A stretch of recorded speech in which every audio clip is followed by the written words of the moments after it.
right? Yeah. We don't really get those. When's that happen, by the way? Is that soon? We get that second movie soon. Sausages Out. No. Probably Knives Out. Knives Out 2 is coming. Hope so. I couldn't be more excited for that. Yeah, it's supposed to be soon. And it's going straight to Prime, I think, because Prime bought the rights, so you get to watch it early. Give Jeff Bezos more of your money. All right, here we go. Here comes the show in 3, 2, 1.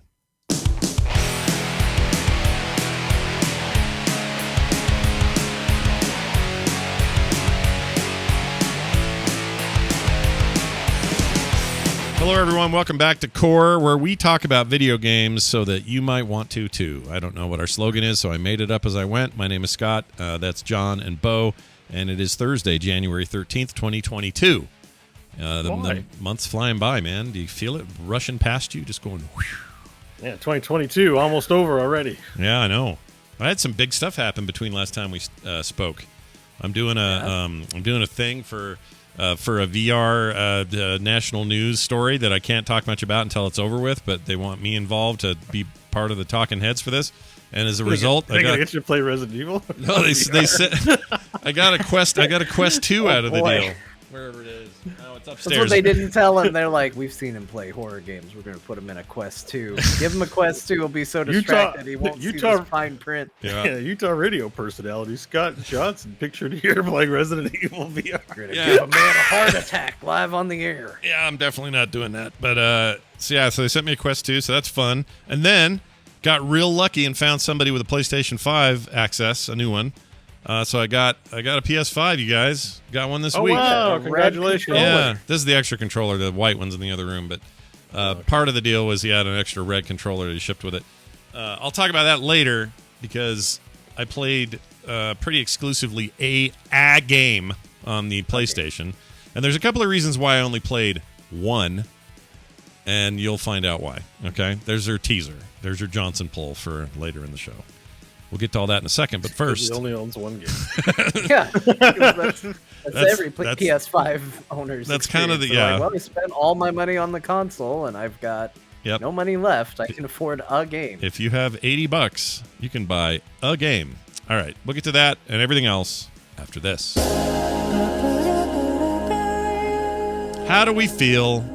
All right, look, I realize we all three had a long, in-depth conversation about what might happen in the face of a TV series based on Mass Effect. Okay, we had a big, cool conversation about that. Yes. But how do we feel about a TV series from the folks who made Westworld? That's Christopher Nolan's brother, by the way. Something Nolan. Forgot his name. Alexander? No. John Nolan? Nolan I like Bros. that you just named 3 people from my household in that sentence. As you were trying to guess names. Nathan Nolan and I can't remember. Anyway, it's another Nathan or another Nolan. And they're making a Fallout TV show. Fallout, folks. You know, Vault, whatever. We're in the vault. Now we're out of the vault. And everything's weird here. And these robots Break are around. out the piano. Time to do grunge hits on the piano in Fallout. Yep. That's right. Oh, no, it'll be, what will it be? It'll be weird old-timey stuff like, I guess. You're a beautiful gal. I wanna set the world on fire. That's the one. I cannot remember that guy's name. A little too close to the actual song. You're going to get DMCA'd in this place. That's right. You got to watch out. But how do we, I mean, I'm still kind of trying to get my head around it. I love the Fallout universe. I'm a big fan of it. I love all things post-apocalyptic, so they kind of had me at that, and I would want them to lean into that and less into the satirical nature of those games. There are going to be people that disagree with me greatly on that point, but I like the gritty darkness of it, and it's having it juxtaposed against Fallout Boy and this perfect world they were all aiming for when they got into the vaults and stuff like that. There's a lot there to work with, but maybe this is a bad idea. I'll just go on the record early and just say I'm totally stoked about this, and until it's out, I'm gonna withhold judgment. John, lay it on us. Why are we scared of this? Why is it bad? Hey, you're assuming I'm scared. I'm not. I think this is a perfect property to adapt into a TV show. Oh, damn. For the exact same reasons that Mass Effect was not a good idea if they're going to tell Shepard's story. Like, the thing about Fallout is it is primarily a world design and an aesthetic and like concepts. And that works really, really well for a TV show because it means you don't have anybody coming with a preconceived notion of what you quote unquote have to do. Yeah.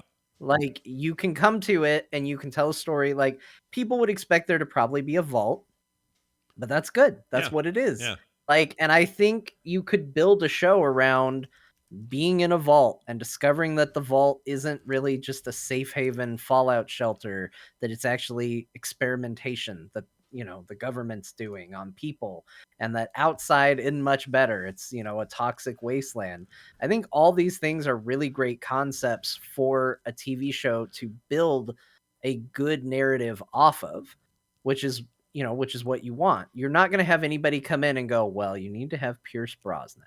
He needs to have a baby, and he needs to talk to the baby, and then he needs to invent how water works, and then you need to meet a super mutant that's immune to radiation, but then he shows up and he won't go into the irradiated chamber where your father is because that would make too much sense. You have to do it and you die. Like, all that stuff, like, nobody cares. Nobody wants that. Nobody's just dying to see that.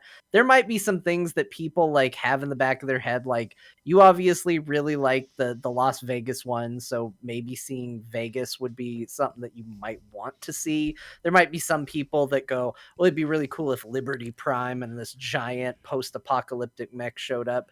People will have ideas, but ultimately, like, as long as they capture the tone and a couple like really tiny elements, I think it can be great. And I think they can tell whatever story they want and still have it feel like it belongs in the Fallout universe. Probably the first and only time I might get what I would perceive as a chance at a Mad Max kind of television show. Like, it's not the same, obviously, but there's a lot of shared minutia there. And it would be as close as I probably ever get to that idea, and I really like it. And I'll just real quick, I'll say the Vegas one is my favorite. It's a lot of people's favorite. It's not just me.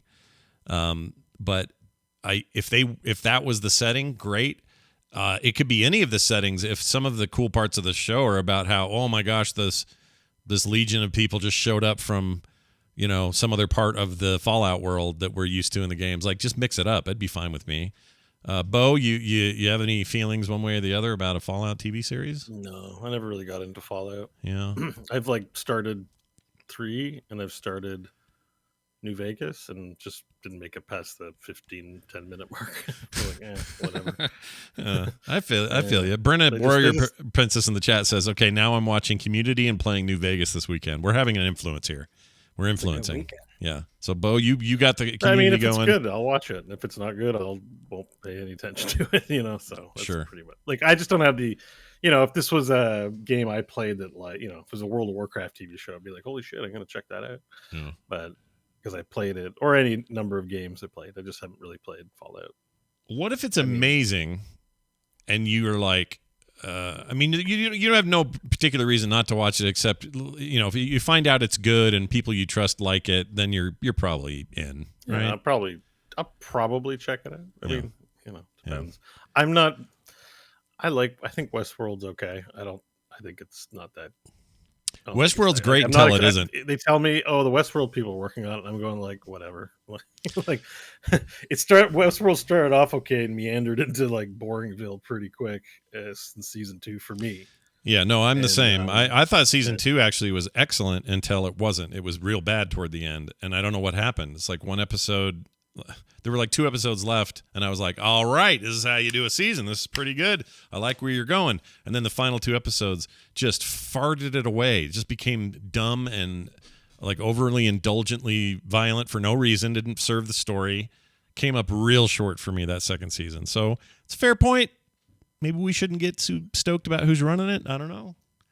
There's a reason Christopher Nolan makes all the money and the other Nolan. Maybe everyone in Westworld thought they were going to be working for Christopher Nolan. They're like, what is this shit, his brother? That's funny. That would be a really funny thing if that were the case, but I don't know. I you know, they could pull it off. I mean, Ed Harris is in it. There's so many great actors in Westworld, and they're good in it. Yeah, they are. Love the performers in Westworld. I just thought there's a point where things are just, it's just that I'm not a big horror film fan because it's just too logically hooey. Yeah. Like, as soon as it comes time to explaining anything, they don't have any they seldom have people who've really trying to, suspend your disbelief with some reasonable scientific explanation, even if it's made up. Like, there's just no effort there, and that's Westworld. It's like computers. Wow. But like they didn't hire a single like computer scientist as a consultant, or like it just feels like nobody actually understands computers who's working on a show about artificial intelligence, and it's like, or anything, right? Like it just feels like there's no consultation on this show, and it just gets I lose interest. Yeah, no, I Star Trek in me. I feel you. I feel you. This could be interesting, could be crap. We'll have to wait and see. We don't have anything in the way of when. We just know that Amazon is greenlighting it, and that probably means it'll get made. Although I still don't know where the hell they are with their Lord of the Rings thing. What happened to that? Is that still in production? Because they bought the rights. They were gonna make a big Lord of the Rings series, there was and a bunch of ironic that we're talking about Fallout. There was I remember some weird Fallout happening around the production of that. Yeah. And I don't know if it's ever recovered. Maybe they're pulling a Samsung. I mean, I know my big thing was they started talking about like, it's going to be sexy. We want to, there was like a talk of HBO-ifying Lord of the Rings. And I know that got a lot of people going, Yeah. Maybe somebody there was like, who are we going to kill this week? People like that. And it's like, it's Lord of the Rings. Like, Well, that may have changed because, but it's not Game of Thrones. Yeah, okay? maybe Game of Thrones kind of petering out at the end made them kind of rejuice that idea. And I think The Witcher and other stuff. Frodo Baggins at the end of season 1. Yeah, you get to see his ween. Yeah, that's still in production. There's a whole okay, yeah, it makes sense. Hobbit wiener. Yeah, there's a whole Game of Thrones shows lots of wieners. There's a bunch of cast in this. It looks like it's all happening. So we'll see what that ends up being. It's the epic drama set thousands of years before the events of J.R.R. Tolkien's The Hobbit and The Lord of the Rings, and will take viewers back to an era which great powers were forged, kingdoms rose to glory, and fell to ruin. Unlikely heroes are tested. Sorry, go ahead. This is The Hobbit they're doing? No, this is they're setting this thousands of years ahead of all of it. So they're calling it Lord of the Rings, but it's not the Lord of the Rings story. Yeah, right. That's a little weird, right? Right. Yeah. Like, the prequel for Game of Thrones is Game of Thrones Blood Dragon, so at least we know it's not but like Lord of the Rings is a seminal tale. Yes, I'm saying seminal, and that it's a seminal work of fantasy. Yeah. It's it's like writing Hamlet, but making it about Hamlet's great grandfather, and they went camping in the forests of Denmark. Like that's not Hamlet. Yeah, you know what they're gonna do? It's a venerated work. If you title something Hamlet, you're expecting the Hamlet story. They'll do like Shadow of War. It'll be like Lord of the Rings, the Ring of Gimli, or whatever. It'll be some subtitle, and that's how they'll get away with it. Gimli. The Ring of Gimli. The one. If it's good, it's good. If it's not, I don't know. I'm a pessimist when it comes to this kind of stuff. I assume everything's gonna be crap till it comes out. Yeah. So, and then they prove that it's good. So maybe it'll be amazing. I don't know. Yeah. I mean, I had such reservations about The Expanse and its adaptation, and boy, howdy was I wrong. That thing is so good. It makes it a wonderful surprise. That's why it's like I don't really expect these things to be good. It's just every now and then the alchemy of the people getting together make lightning in a bottle, and you get something good. And I always hate when they talk like, well, we have this talent and this budget and these people behind it. Why isn't it good? And it's like sometimes there's no science to it. Yeah. Sometimes it's just not good in spite of everyone's best efforts too. That's true. It's not that enjoyable. Chat room makes a decent point that this would still be Lord of the Rings even if it's thousands of years ahead, because that's when stuff was heating up with the rings and the men, all the kings of men got their rings, and who knows what Sauron's state it was then. You could still could just be an early part of all that. But apparently this has like the blessing of the state and his sons and grandsons, whoever controls all that stuff now. Well, hey, you got Amazon money. You can get the blessing of a lot of people. That's true. And look, they bought The Expanse. Well, they bought it from Sci-Fi, but still, they make stuff. They're all right over there. Yeah, could be fine. Could be great. Could be good. Yeah, I'm not saying it won't be, but I guess you look at it like, what are you excited to see something made of, right? And it's going to be different for everyone, right? You guys play Fallout. It sounds like maybe Fallout's going to be interesting. Yeah, it could be. See, it's one of those things where there's iconic things in the Fallout games that I kind of don't want in this. I don't want them pulling their arms up and looking at their freaking fat boy or whatever it's called. What's it called? a Pit Boy. Wouldn't everyone have a fat Scott boy doesn't too? want anybody looking at their fat boys. Their in fat the show. boy. But like that Wow, would be God. dumb. And then scrolling through that, like I don't want him to get too gamey with Hey, it. what's your charisma at right now?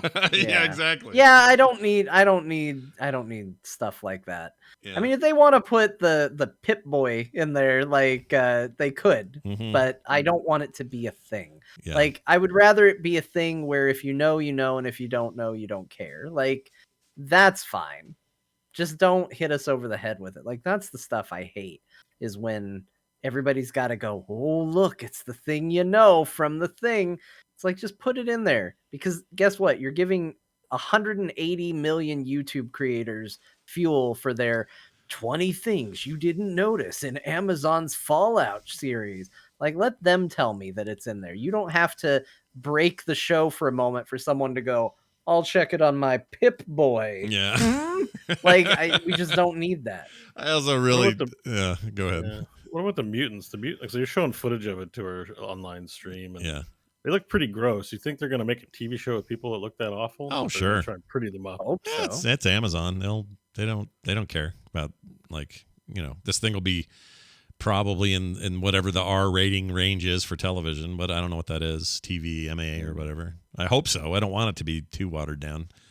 I want that world to have consequences. It's gross and hideous, and Liam O'Brien's in it. I want him to be in this show. It's gross. It's hideous. It has Liam O'Brien in it. He's really That's good great. in it. He's so That's good. great. In it. That's a nice thing to say about Mr. O'Brien. He's great in it. I want him to be in it so that he can elevate the material. That's all. And their thing, by the way, their thing hits the end of this month, right? Like with his crappiness, I guess, or not crappiness, but rusty, dirty aesthetic. Yes. That's what I'm trying. Yeah, I want them to lean into that. But yeah, the Critical Role thing is this month, the 28th, I think. Yeah, I'm looking forward to that. Yeah. That I'm looking forward to. Yeah. It looks neat. It looks neat. I think it's kind of a first, right? Like a D&D. I mean, I think there's been plenty of writer rooms who played D&D who made works of fiction out of it. I think Expanse literally came from a pen and paper game they played before they wrote the books. Mm-hmm. But this is the first direct session to TV material that's sort of at least in the public sphere. So I'm really curious about how that turns out. I am too. They also have a Red Band trailer now, which is it's pretty good. Yeah. It's pretty gory. Yeah. There's some good stuff in there. They're definitely not softening it up for television, which is nice. Yep, another Amazon production. They seem to be willing to sort of do this stuff, and not worry about content. Amazon.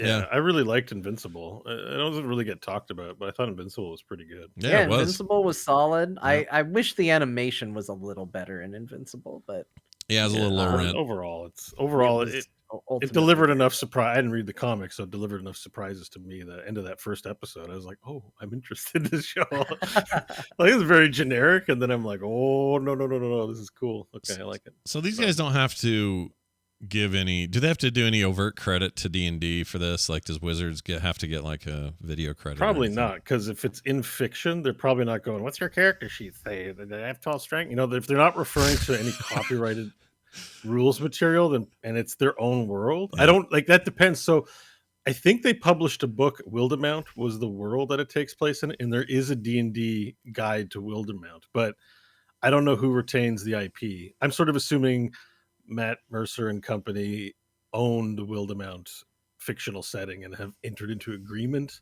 with Wizards to publish at the book. very least, it suggests they have a good relationship. Yeah, because they have their own press, they have their own other material taking place in that world that I'm sure doesn't involve Wizards of the Coast. So I'm pretty sure they retain the intellectual rights to it. So yeah, I'm guessing no. I'm guessing.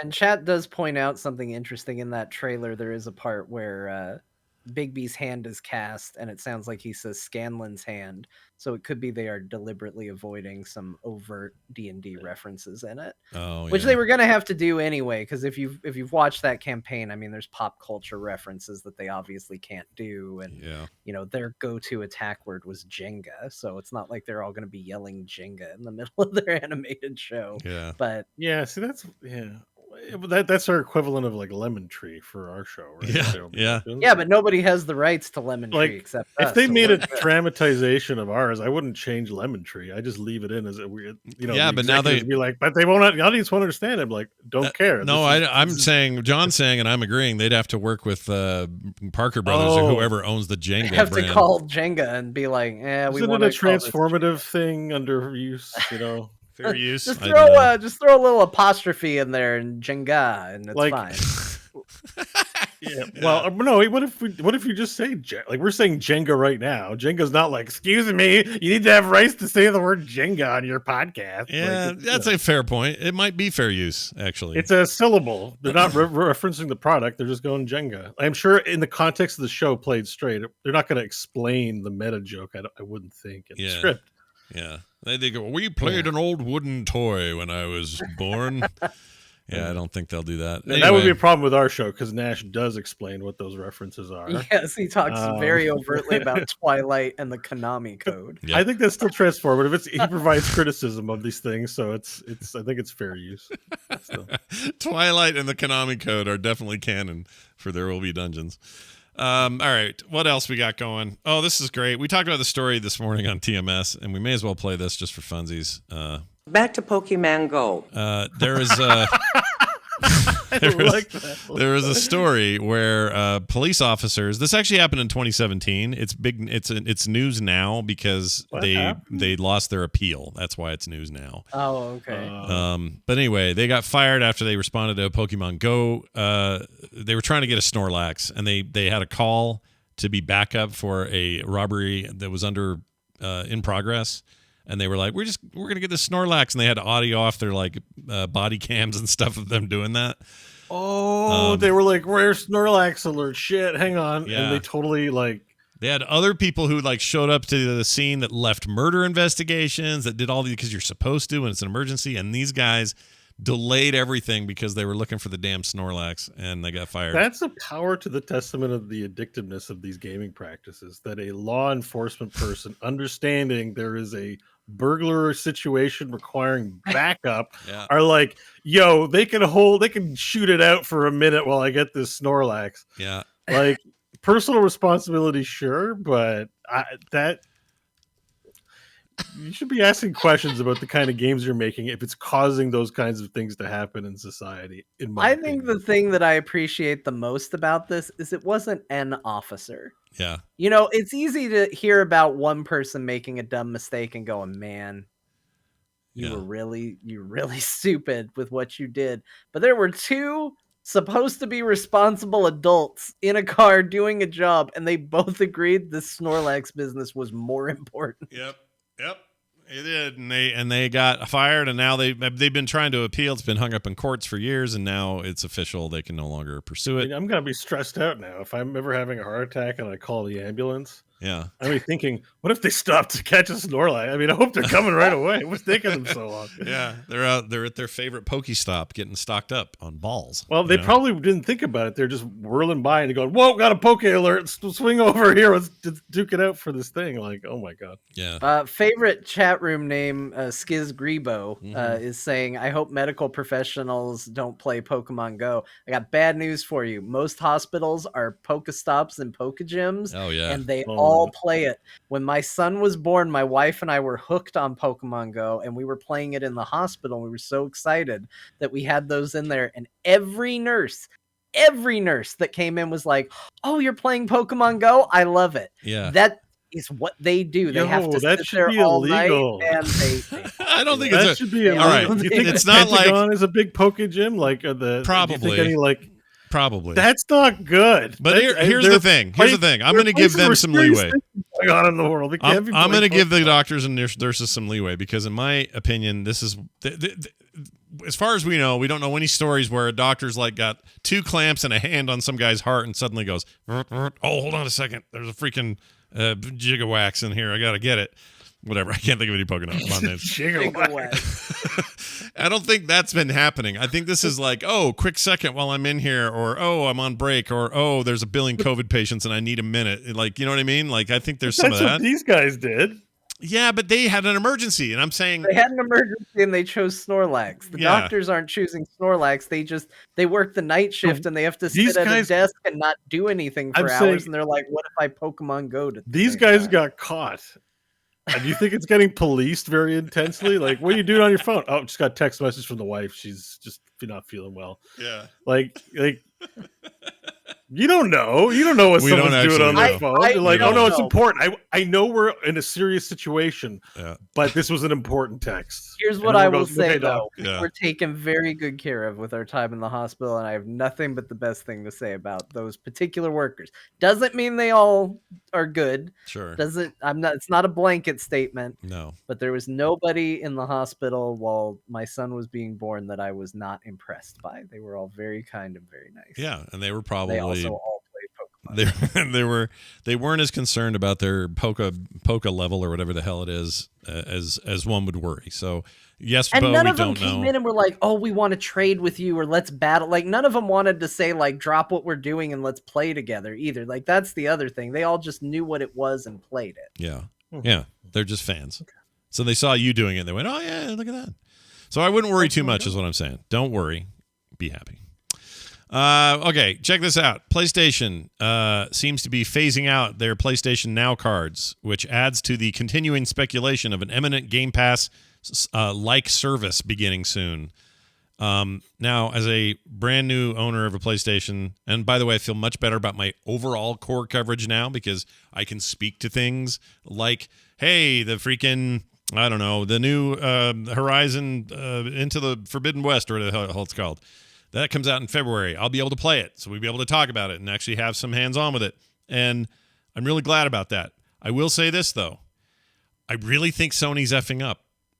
And by that, I mean the current state of things. It could change with whatever this might be and maybe other policies down the road. But them charging for any kind of PlayStation 4 game that you already own that has a PS5 update, they charge you for that. So you're going to pay an extra $15 for a game you already have. They charge you way too much money for their premium games. So, for example, first game I picked up was Ghost of Tsushima, which I'll talk about later.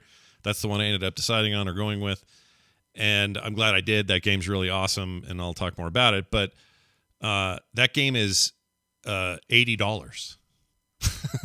The Spider-Man game is Miles Morales by himself is like $50. But with the other one, it's like it's $80. If I want to buy any of their newish games that are PS5 either exclusive or there's PS4 version or there's a PS5 version you buy, they are really pushing that whole let's get out of the 49 to 59 range, let's push up to the $80 range as soon as we can. And they're there and they're doing that. And that is shocking to somebody who has been living off of Game Pass for the last year in his console life. And not having to worry about that. And also, if I wanted to buy Halo Infinite by itself, it's not $80.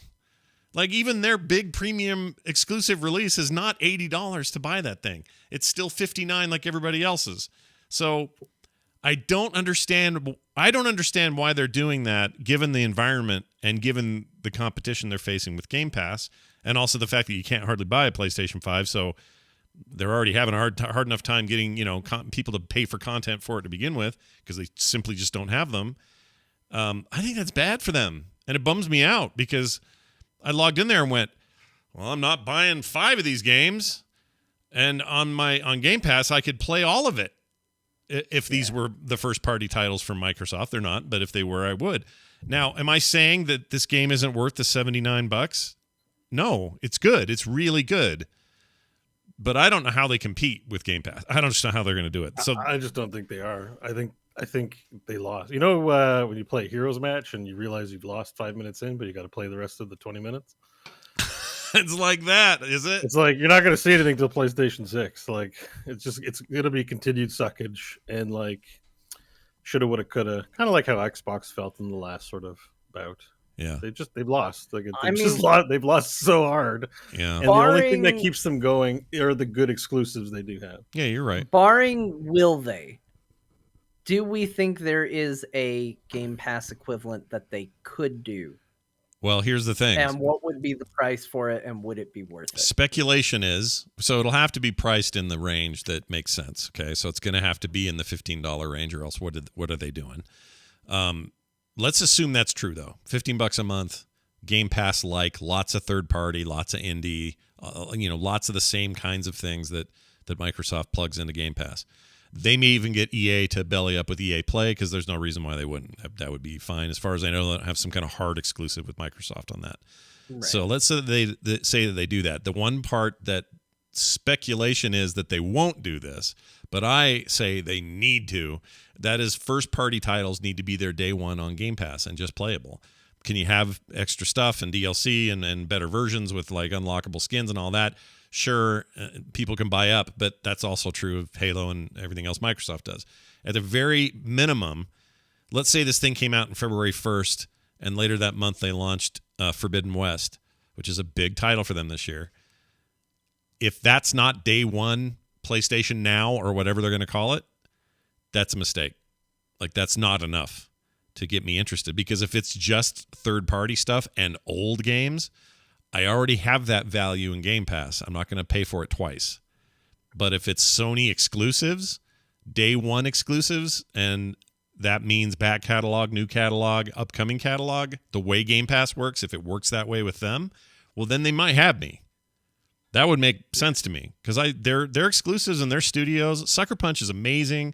Freaking can't think of any names. All the names are leaving me. Anyway, all their amazing studios. Santa Monica is amazing. All their studios over there are amazing. They make amazing games. So the new God of War, if that was day one PlayStation Now or Plus or whatever they're going to call it, exclusive on there, and you could get it because you're paying your monthly thing, then they can compete. And not only compete, I think they could maybe even lap Microsoft if it's good enough. But I don't think they're going to do that.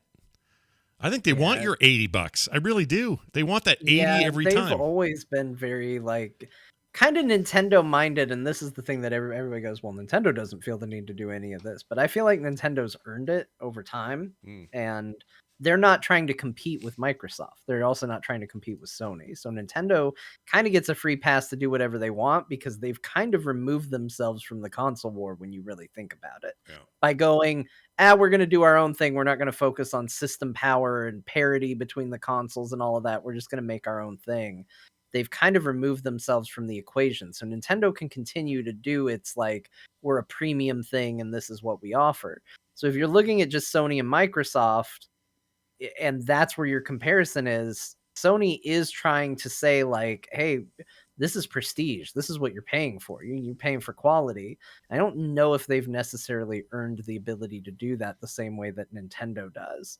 And, I mean, in a way they have. You do get excited about the big PlayStation exclusives, but nobody feels good when they have a console that just sits there and gathers dust until the next exclusive comes out. That doesn't feel good for anybody. Right. And if you have a competitor that it's oh yeah, I log onto the Xbox all the time because I got all this stuff for free to play, eventually, even if somebody buys both because they want the exclusives, eventually people are going to go, man, I played the hell out of my Xbox. I barely played my PlayStation. They're going to put it together, and you might still do well this generation, but you're not keeping those people on board going into the next. Yeah. Yeah. It's hard. And the PlayStation 4 earned everything it earned, and Microsoft blew it. And I just feel like that turned the corner again. And there's a lot of Sony faithful that aren't ready to concede that. And I'm not saying they need to. Who cares about console wars? I don't. I just want to play the best games. But there's an economic component this time that wasn't there last time.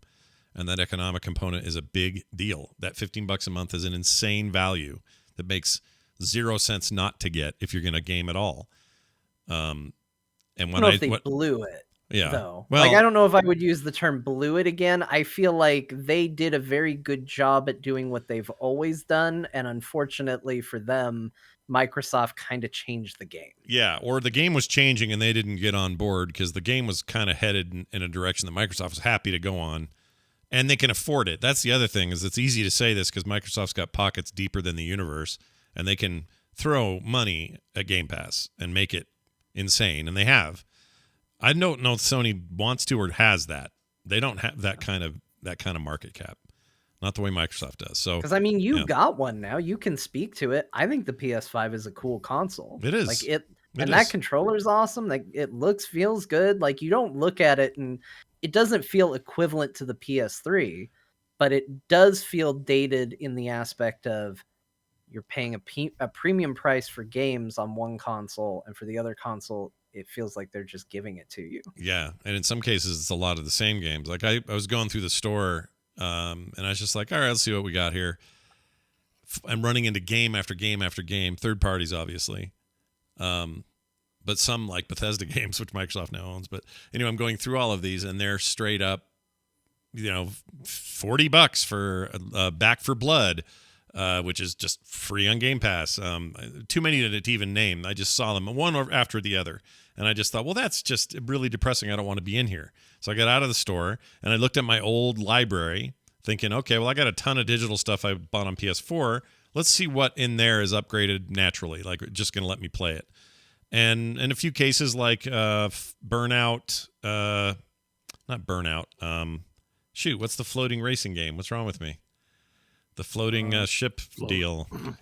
It's Wipeout. Sorry, Wipeout. Yeah, that's the one. Wipeout, the Omega collection's on there. It was already 60 frames per second, 1080p on the PS4, so it runs great here. And I thought, okay, cool. That's a game, an older game that's upwards compatible. We're good. I don't have to pay for that again. That's great. And I'm digging around in there, and I start to look at this list, and there's things like not Red Dead Redemption because nobody has a upped version of that, but like there were a couple of games where I own it on there. Days Gone I own on there.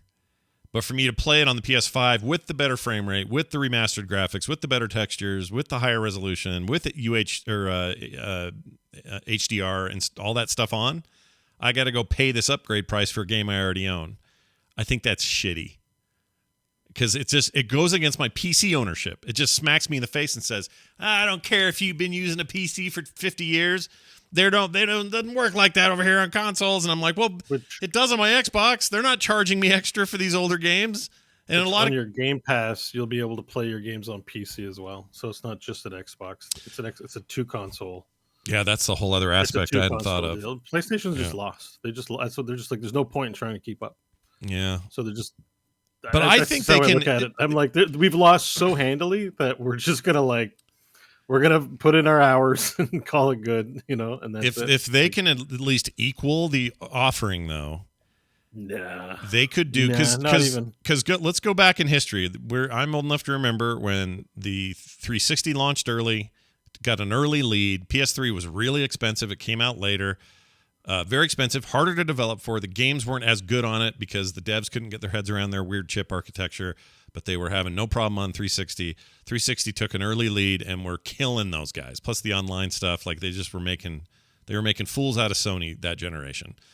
And then as that generation went on, by the end of it, Sony caught up, and they did it mostly on the backs of these exclusives. Well, that strength served them well in the PS4 era because they continued to do that, and it was still a strength for them, whereas Microsoft was kind of like behind on all that. They hadn't built up exclusives. They hadn't done all this stuff yet. And they also stumbled and bungled the Xbox One initially. Yeah, that's what I mean. By doubling down on Kinect. This isn't about a bad box. Platform. Right. This isn't about a bad box or bad games. This is about infrastructure. Like, it isn't just like, oh yeah, flip on some stuff and we got to pass. It's contracts to sign. It's revenue models. It's a philosophy towards gaming that's reflective and across many of Microsoft's lines of business, including Windows. It's a full court press. Like, PlayStation can be like, okay, here's a Game Pass for us. It's still going to suck in comparison because Microsoft is going to leverage its PC client base. It has the existing contracts. It's buying up studios. It may still work, but it's not going to. It'll never succeed to the extent that Xbox does because they're just way too late. Like, they have to start planning now to be ready for PlayStation 6. That's what it looks like to me. Like, PlayStation's just going to suck for a while, and they'll probably put something in place as a stopgap, but it will not be nearly as well thought out or robust. Xbox has been planning this for a while, and you could easily be mistaken for looking at something like that early on as an insider, saying like, Xbox, rumor is they're going to go this direction. That'll never work. Yeah. Right? Like Yeah. subscription Netflix for gamers don't want. Oh shit. Turns out they Like, do. Yeah. I'm pretty sure it's a little bit shocking even to Xbox that it's worked as much as it has. So they're in this like World of Warcraft as the best-selling MMO of all time when it first launched kind of area where they have a absolute insane amount of monthly revenue all of a sudden from their gaming division. Like this is way bigger than just they're a bit behind this time around. Yeah. Like Sony is like, they call it in cribbage, they call it getting double skunked because you got beat so hard. Not only were you skunked once, but you were skunked twice. You stink. Well, So I mean, they could I just get what you're saying, concede and I and agree release with like PlayStation the infrastructure point. Like they don't have the back end, and literally PlayStation Now and plus and all their download infrastructure stuff they use currently and for the PS4 are all running on Microsoft Azure servers, which is fine, but it's a little embarrassing, you know? Like they don't Maybe they can give some money to Microsoft so they can help with their Game Pass. Maybe it's Microsoft Game Pass on PlayStation. That's the solution. Maybe something like that. yeah. I Maybe mean, that would be crazy, but I also Microsoft would totally do it. We Yeah, all know that's- they would because they're cleaning up. They're trying on to be the daddy. bestseller They're- list with their yes. games that they're giving away for free. That's insane. Yeah. And that's what I think you mean when you say I don't think even they anticipated it would do this well. Because like to me, it's insane that you look at the top best-selling games on Steam and stuff like that, and it is literally games that you can go get for free as long as you don't want to be in the Steam atmosphere, whatever. the ecosystem. I know what you mean. Ecosystem. That's what I'm going for. But like that just seems nuts to me. I do think Sony could do something though. But I think for them to really move the needle, I think Sony's going to have to do a couple things, and I don't think they will. I think like what you said, Scott, like new games, there has to be a pathway to being able to play new games when they come out without going and spending $80 on them. Yeah. There just has to be. I think they need to leverage their back catalog because I think when it comes to games, Sony has a extremely impressive back catalog that Microsoft can't compete against. You need to be able to download it. It needs to not just be streaming it off of PlayStation Now, because I know that is something they offer. I get reminded that every time I'm like, boy, I wish I could play those old games. Yeah. I don't want to stream them. I want to download them and play them. That's what I want to do. Sony has not shown a lot of care and love for their back catalog. They've been, no, we're making games going forward. We're not worrying about it. Yeah. But if they leveraged it, I think it would help. They also have an entire movie and entertainment division. I think if they essentially create internally their own version of, Netflix, but this is, the Sony brand version of it, and they start maybe even doing original programming and stuff like that, and they roll that into the package, I think that could potentially be another big incentive for something that they're putting together. But I think unless they do all those things, I think you're right. I don't think it competes with Game Pass. Yeah. And again, taking brand loyalty out of this entirely, we're really just talking about the math of it. And the math of it right now says, like all the stuff you just said they should do, I agree with. I don't think they have the pockets to even get close to the TV idea. That'd get shelved because they'd have to focus so much on this other stuff. Their money's going to go into the infrastructure costs alone just to get them the library they want to get, downloadable, streamable, day oneable, blah, blah, blah. Like it's a big undertaking and a lot goes on behind the scenes. And the fact that it's all running on Azure servers anyway is hilarious to me. But maybe, I mean, that's okay. Microsoft buys Samsung memory. Amazon, or some people that seem like opposed to Amazon in some public ways actually use Amazon AWS for all their back end. And so that's not unusual to see that kind of crossover, but it's not going to help them, brand wise. The one strength they really do have, it's a very elegant, nice system. I really like the interface. I like, it's peppy. That controller is really cool. I think it maybe got a little oversold to me, the controller. It's neat, but it's not the rumble features, while definitely a step in like the more refined, the more granular direction, it's not the end all be all Jesus controller I was told it was. It's fine. Yeah. It does what it needs to do. And I do like, when Jin pulls his sword out of his sheath in this Ghost game, it makes it vibrates in a way that mimics the way that it probably would feel making the sound it's making on the screen is this feeling it's making in my hand. And that once in a while is like, oh wow, that is pretty nuanced and pretty impressive. And some games use it more than others, and I don't, the adaptive triggers thing where you squeeze it down and it's harder to squeeze with certain things. I don't know how that even freaking works. I think what you need to do, did you get Astro's Playroom with it? Yeah, it comes with it.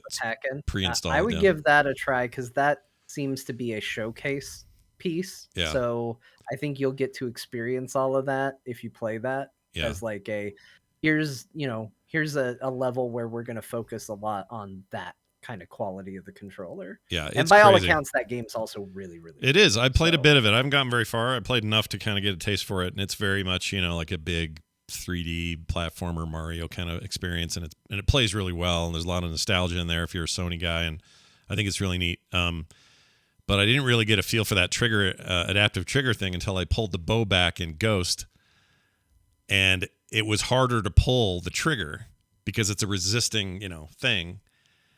And that was weird. And at first I thought, I'm going to break this. How is this even letting me do this? Forcing this harder to pull trigger. But it works. It's really, really cool. So there's some really neat stuff going there. My guess is Microsoft will have some new controllers down the road that incorporate some of this, especially their Pro controller thing that they sell. The what's that one called? You have one. I think it's just called the Pro. Is it called Pro? Xbox? Yeah. Whatever. That thing professional controller. Yeah. So ridiculous. I mean, but the tech involved is pretty cool, and Elite. That's what they're called. Elite. That's it. Yeah. I also hate that word. Anyway, right. only elite people use this. Like, no. More on that later. But there is still there is a strength there, because when I look at the two Spider-Man games, remastered Spider-Man and then Miles Morales, I'm like, I am going to get those and play those sooner or later. I want to play that Rift Apart Ratchet and Clank thing. What I can't do is just plop $8,000. I keep going lower. $80 for each of them right now. You know what I mean? Like, it just can't justify that. If this was Game Pass, I'd be trying them all and then settling with the one I love the most, because that's a really beautiful thing about something like Game Pass. So if they can offer something like that would go a long way to improve that experience. They still have really strong exclusives. They're the games everybody talks about. Like this year, Sony's got probably bigger profile exclusives happening than Microsoft does, certainly, because their secondary studios haven't really started putting their stuff out yet. But anyway, the fact that you can like go on there and pre-order Elden Ring for $59 like everywhere else, and go on there and pre-order Forbidden West for $80 just seems insane to me. I'm not saying they're the same game or they're equivalent, because they're not, but the third parties aren't. A lot of them are like, we're not going to charge $80 yet. Sony, you go ahead and do your thing, but we're going to keep, charging reasonable prices for our video games. And I don't know. It's weird. More on that game, though, as we get to our games we played this week. Have you guys gotten sucked into this Wordle thing? Have you gotten all into it or no? I did my first one today. Yeah, how'd you do, Bo? I saw Crofton had a hard time with one today, and he took 6 tries and he couldn't get it. And I was like, I bet you I can get it. And I got it in 4 tries, and so I tweeted that I did better than him. So that's the only reason I played. Although I may go back and now play again. Well, it's very popular. But people love it. My Twitter feeds have been dominated by freaking green and gray and yellow boxes and people playing Wordle. And I was like, I'm not going to join. And then I joined. So, hey. Yeah. Now you're part of the collective. Well done. I mean, it'll be Game of the Year next year, Wordle probably. On Twitter is what I did. You did what? Blocked Wordle? Yeah, I made it a muted phrase. So anybody that says Wordle, monster. I don't see the tweet. Let's so first of all, the reason why this is important is because Wordle is a web-based thing you do. Yeah. But I didn't know that, so I went to the iOS store, and Wordle is the #1 most downloaded app. That's made by some jerk who's cashing in on the buzzword. It got removed though. They took it out. It was on there today. I think that's another one that got removed. I think there are like 500 Wordles right now. Yeah. So to get a sense of like how within the span of a week, this thing is the top free app of all time. Mm-hmm. And thus, based on that metric, I think is a contender for nominee at next year's Video Game Awards. based on sheer popularity. Sure. And it's not, it's fine. It's a fine word guessing game. Nothing wrong with it. And the thing I like about it is the guy who made it, it's not trying to make any money. There's no advertising on it. Like he just made a free thing and people like it now and he doesn't want to monetize it. And I have a lot of respect for that. And I hate the fact that, a whole bunch of cretins are out there trying to cash in on it. I want them to all go to jail. Yeah. There's a bunch of that going on. That's the part that soured me. Like, I have no problem with Wordle. Yes, I muted it so everybody can, call me a curmudgeon and all of that. I just don't want to see it. I don't understand it because I didn't play it. I have no interest to play it. So I muted it because I just rather not. You're allowed to mute whatever you want. I mute if you retweet political stuff. You're muted. Just so you know, there's people that get on Twitter at like the same time every day and see instead of liking articles, they retweet them, thinking everyone else wants to read the 11 tweets they really enjoyed. Yeah. No, sorry, mute. So it's fine. I didn't mute the people. I just muted Wordle. So it's all fine. I do respect what they're doing because it definitely seems like, the guy who made it just did it as a little passion project. And it's cool that it's, catching on and becoming this thing. My problem is that when something like this, especially on social media, catches fire like this, other companies go, engagement's happening. Engagement. And then the next person comes along that is not so altruistic and they immediately ruin it for everybody. And I think I tweeted something about, hey, this is blocking Wordle help fix that. I said, hey, everybody who's doing it, I don't think you're bad people, but I do think you're creating Farmville 2022. And I kind of stand by that because that's what happened with Facebook and Farmville. It was a lot of it's a social media site, and then all of a sudden, all you see is farm bullshit. And you're like, oh, I got to get out of here. I got to get away from all this farm bullshit. And then next thing you know, it's just that's what everything is. And I think it's fine. Enjoy your Wordle. I'm not saying don't, but I'm saying somewhere in the wings there are a bunch of companies going, we're gonna do this. We're gonna make a shit ton of money, and we're gonna ruin Twitter while we're at it. They're not though, because see the thing you mentioned Farmville you can play all the time. Wordle you can play once, and you have to wait 24 hours to play. You cannot play. It's literally 2 minutes. I understand that, Bo. I'm not talking about Wordle. I'm talking about Wordle too. What company's going to model off Wordle? It's like the company that goes Wordle, but what if you did it more than once a day? Oh, this I guarantee. As much as I hate this, that exists. I mean, this guy didn't invent the wheel. Yes, it's not going to catch. I'm sure it's not going to catch on. Those people will get muted for sure. I guess you're right about that. But here's what will happen: 100%. To Wordle, 100% people are going to copy this and try to make a bunch of money at it. They'll do it. Now, whether that takes off or not is a whole other issue. But remains to be seen. That remains to be seen. But there will be copycats. There already are. And the game's existed for a long time. There's a word finding game. What is it? Squibbles or something? Or word. Yeah, he didn't invent the thing. This is not like this. I played this game on iOS where it's guess the word, do PvP, open a loot chest after you get this exists already.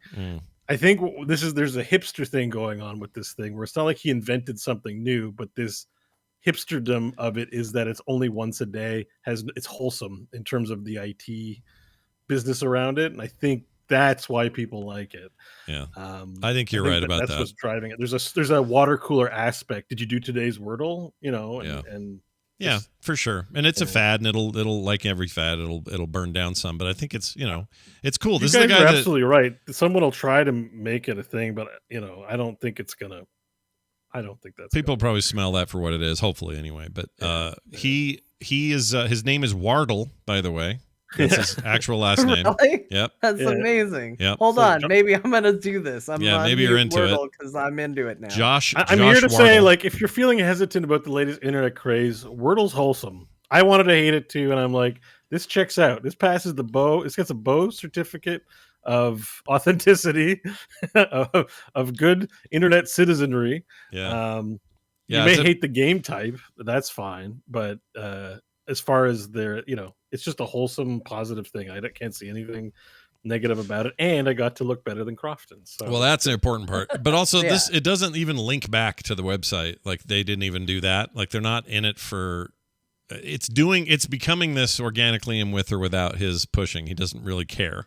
He just wanted to make it cool. In fact, the story is he made it for his wife. She loves word games, so he started it there, and then just started sharing it around with friends. And they didn't even put the little avatar in there, or the emoji of the blocks you got right until later, because people wanted to see what their actual scores were. But he's just a chill the blocks dude. are an actual replay. It's like posting your heroes replay. Like you get 6 tries, so like what you're seeing is a replay. Yeah, it's a very compelling piece of game. There's a lot being said in that tiny little graph. There's a real story there. And it drives people to want to, wait a minute, what is this? Oh, Crofton didn't. I can do better. That's how you also know that it's not insidious, is because if you are like me and all of a sudden you don't know why you're seeing what looks like bad Tetris appearing on your timeline, there's nothing on there that goes, the latest craze Wordle, download at wordle.com. I still don't know how you play Wordle. Because I just went, it's not for me, and I play it now. Do today's puzzle. We can do it live on the air. Where is it? What do I do? That's the hard thing. It's a URL. So Wordle app. I don't. Here, I'll find it. Do I just Google Wordle? No. You use it in your browser. Okay, here it is. Well, yeah, this is the other thing, is he doesn't even have a good URL for it. It's it's powerlanguage.co.uk/Wordle. Power language. Powerlanguage.co.uk/Wordle. All right, let's see what this is. Guess the Wordle in 6 tries. Yeah. Each guess must be a valid 5-letter word. Hit the enter button to submit. After each guess, the color of the tiles will change to show how close you are, or your guess was, to the word. Mm-hmm. So I'm going to type in the word and in the correct spot. The letter I is in the word, but in the wrong spot. The letter U is not in the word. Yeah. In any green spot. Green means correct spot, correct letter. Yellow means right letter, wrong spot. U means not there. Don't use it again. Yeah. Okay, so I just have to pick I just have to pick a 5-letter word. Any 5-letter word you start. It's a process of elimination. So Scott wrote chode. Yeah, and all I got was an E in yellow, and the rest E in black. the wrong spot. I've done today, so I know what the answer is. You do? So I'm nowhere close to it, I'm sure. Second. Now you try again. So so in Scott's case, we know there's an E in the word. Yeah. But it's in the wrong spot. So it's in one of the other 4 spots. So think of a word and try another word, and don't use CHOD because they're not in the word anymore. Well, wait, we're doing the same quiz though, right? So don't give me hints. Oh, I shouldn't be paying attention to what's I'm going narrating for the podcast listeners because we are recording. Oh, okay. But and maybe you want to narrate. Let's let John narrate his actions. My first guess was the word 5s. I don't know why, but I just felt like that was Clone Wars reference. Nice. Yeah. And I got the E in the right place. Oh, I screwed up because the E. Boom. I screwed up. I screwed up. Put the E in the same spot. Yeah, I put the E in the exact same spot. I screwed up. So let's see. All right, what word are you going to try next, John? I don't know. That's what I'm trying to do, but I'm trying not to be a bad podcaster, so I'm focusing just as much on you guys. Well, I can talk about things. Let's see. F. Well, so do you press enter yet? Because it doesn't look like it's confirmed your selection. Oh, I didn't. Okay, I'm doing it now. Do you want to press? Oh, look at that! I can pull up the stream because then the stream will see it, right? And then I'll see the stream. Well, I'm showing it to the stream because they can look away. Yeah, we're basically streaming Wordle to the chat room now. Now, Bo, remind me, when the letters are black after you've used them, that means they can be used again, or no? They can. No, it means they're not in the word, so don't use them again. Oh, I thought you said if they were red, don't use them again. Okay. No, if they're yellow, you have the right letter, wrong spot. If they're green, right letter, right spot. So you have 2 letters in the wrong spot. I did my second guess now. My second guess was money, which gave me 2 correct letters at the very end. Nice. Okay. Yeah. So they got. I'm terrible at this. People are saying this is a tough one. But, great. Perfect one for me to try to do on a stream. I'm not going to finish it. I want to hear what John No, go gets. ahead. I can't think of any letters my brain hurts. Words? Okay. Let me see. I'll try. How about but see if they're black, I'm running out of well, what about I think I know what it is because I played it this morning. So I can just tell you what it is. Why don't you know it's what? a 5-letter word. Just send it to Scott because now I want to do this because now I'm invested. Okay, all right. Like okay, Scott, I'm going to turn DM me around you by privately. making me play it as it turns out. Send me a DM on Discord. I'm going to DM you on Discord or whatever's easy, Slack? whatever you want. You just might already be in Discord. There you go. I sent it over Slack. Slack. All right, hold on. I got to pull up Slack because I'm sure I'm nowhere in my head near this. Yeah. Okay, here we go. Narrate your second. What guess are you on now, John? I'm still on my third. I'm thinking about it because I'm trying to use letters that I haven't used because I've either gotten it right or it's not in the puzzle at all, which is a real problem. Easy to do when people aren't shouting at you. Yeah. Where are you? Have you done your third guess yet? Oh no. Wow, it told me I was impressive. It said when I got it. What right. if we continue the show and I'll just give you an update as I hit? Yeah, because I've already done it the cheater way. You keep going. It's no longer on the stream, so you won't see it. Okay. Good. Okay. While John works on that, as you can see already, it's disrupted our show. It's disrupted everyone's life. Wordle is a thing. It's good. Yeah. Wordle. The Wordle thing, despite of what other chicanery will happen outside of Wordle or as a consequence, Wordle is social media responsible. It's fun. It's wholesome. Checks out. It's okay. I would say it's even better than the Flappy Bird thing that happened for a hot minute. In that, I don't mean the game type, but I mean the rigmarole around it and stuff is not about somebody suddenly making it big and then acting like everyone can do that. It's just a guy who's like, hey, I made a thing and oh wow, it took off. Okay, cool. Well, my wife loved it and that was my main goal. I like that. I like that story. What was that other thing we found? We found the random mobile game generator. Like someone just made that, not for profit or anything. Yeah, just for fun. Just made it. It's one of those things. That's the web I miss. I miss that web. I want that web back. So bring it back. I don't care. Quit talking about Web 3.0, everybody. I want to talk about Web 2.0, where everybody was like, hey, let's make shit that works together and is fun and is no one really, it's not here for, and not everything has to have a freaking business plan. Just have some fun. Not everything has to have a social media account and a business plan and monetization options. Or even a good URL. Sometimes you just... I did my third guess. My third guess was the word alley. And now I have 3 letters right and in the right place. Oh, you're getting so close. You're on guess 4. There. This is the guess I got mine on. John will have no problem. He's got a brain for this. You're close. Think of all letters you can't use versus letters you can use, and think about. Yeah. I'm garbage. This stuff. It's not a good game for me. I mean, I've only did it once and I did okay. I'm like all high on myself. I could possibly suck at this. You're like, I am a phenomenal player at this game. I am a great Wordle player, everyone. I've played one game. Do you know who I feel bad for? Somebody out there got it and then decided that they were so hooked on their first experience that they changed IPs or launched a VPN or something and then went to do it again and then realized, oh, it's literally the same answer today. So even if I do find a way to clear my cache, why would I do it again? It's the same answer I already got. And then realized only play for 5 minutes and you're done. Yeah, and they realized what an addict they actually are, and that they had really. It's over. Yeah, they tried to drink the whole bar. Yeah. All right. Well, John, good luck. Somebody's like, but I want to play for this for 12 hours. I should be able to. So this has happened. This is pretty interesting. Microsoft feeling pretty good about the state of things, even though you can't get their consoles either right now. Everybody's out still, but the Xbox One officially discontinued. They're in that they're just not being built anymore. There's still plenty in the pipeline, but they're not making new ones. Sony has decided, but everyone thought they were going to both ramp down around the same time, but Sony has decided to ramp up PS4 production to help supplement this shortage. This will probably help them get through it a little bit easier. Most of these big games coming out this year that we talked about are coming out on PS4 also, which you can take a couple of ways. You can say, oh, well, it's only a PS4 version with slightly better graphics on this PS5. I'd like a PS5 only game, please.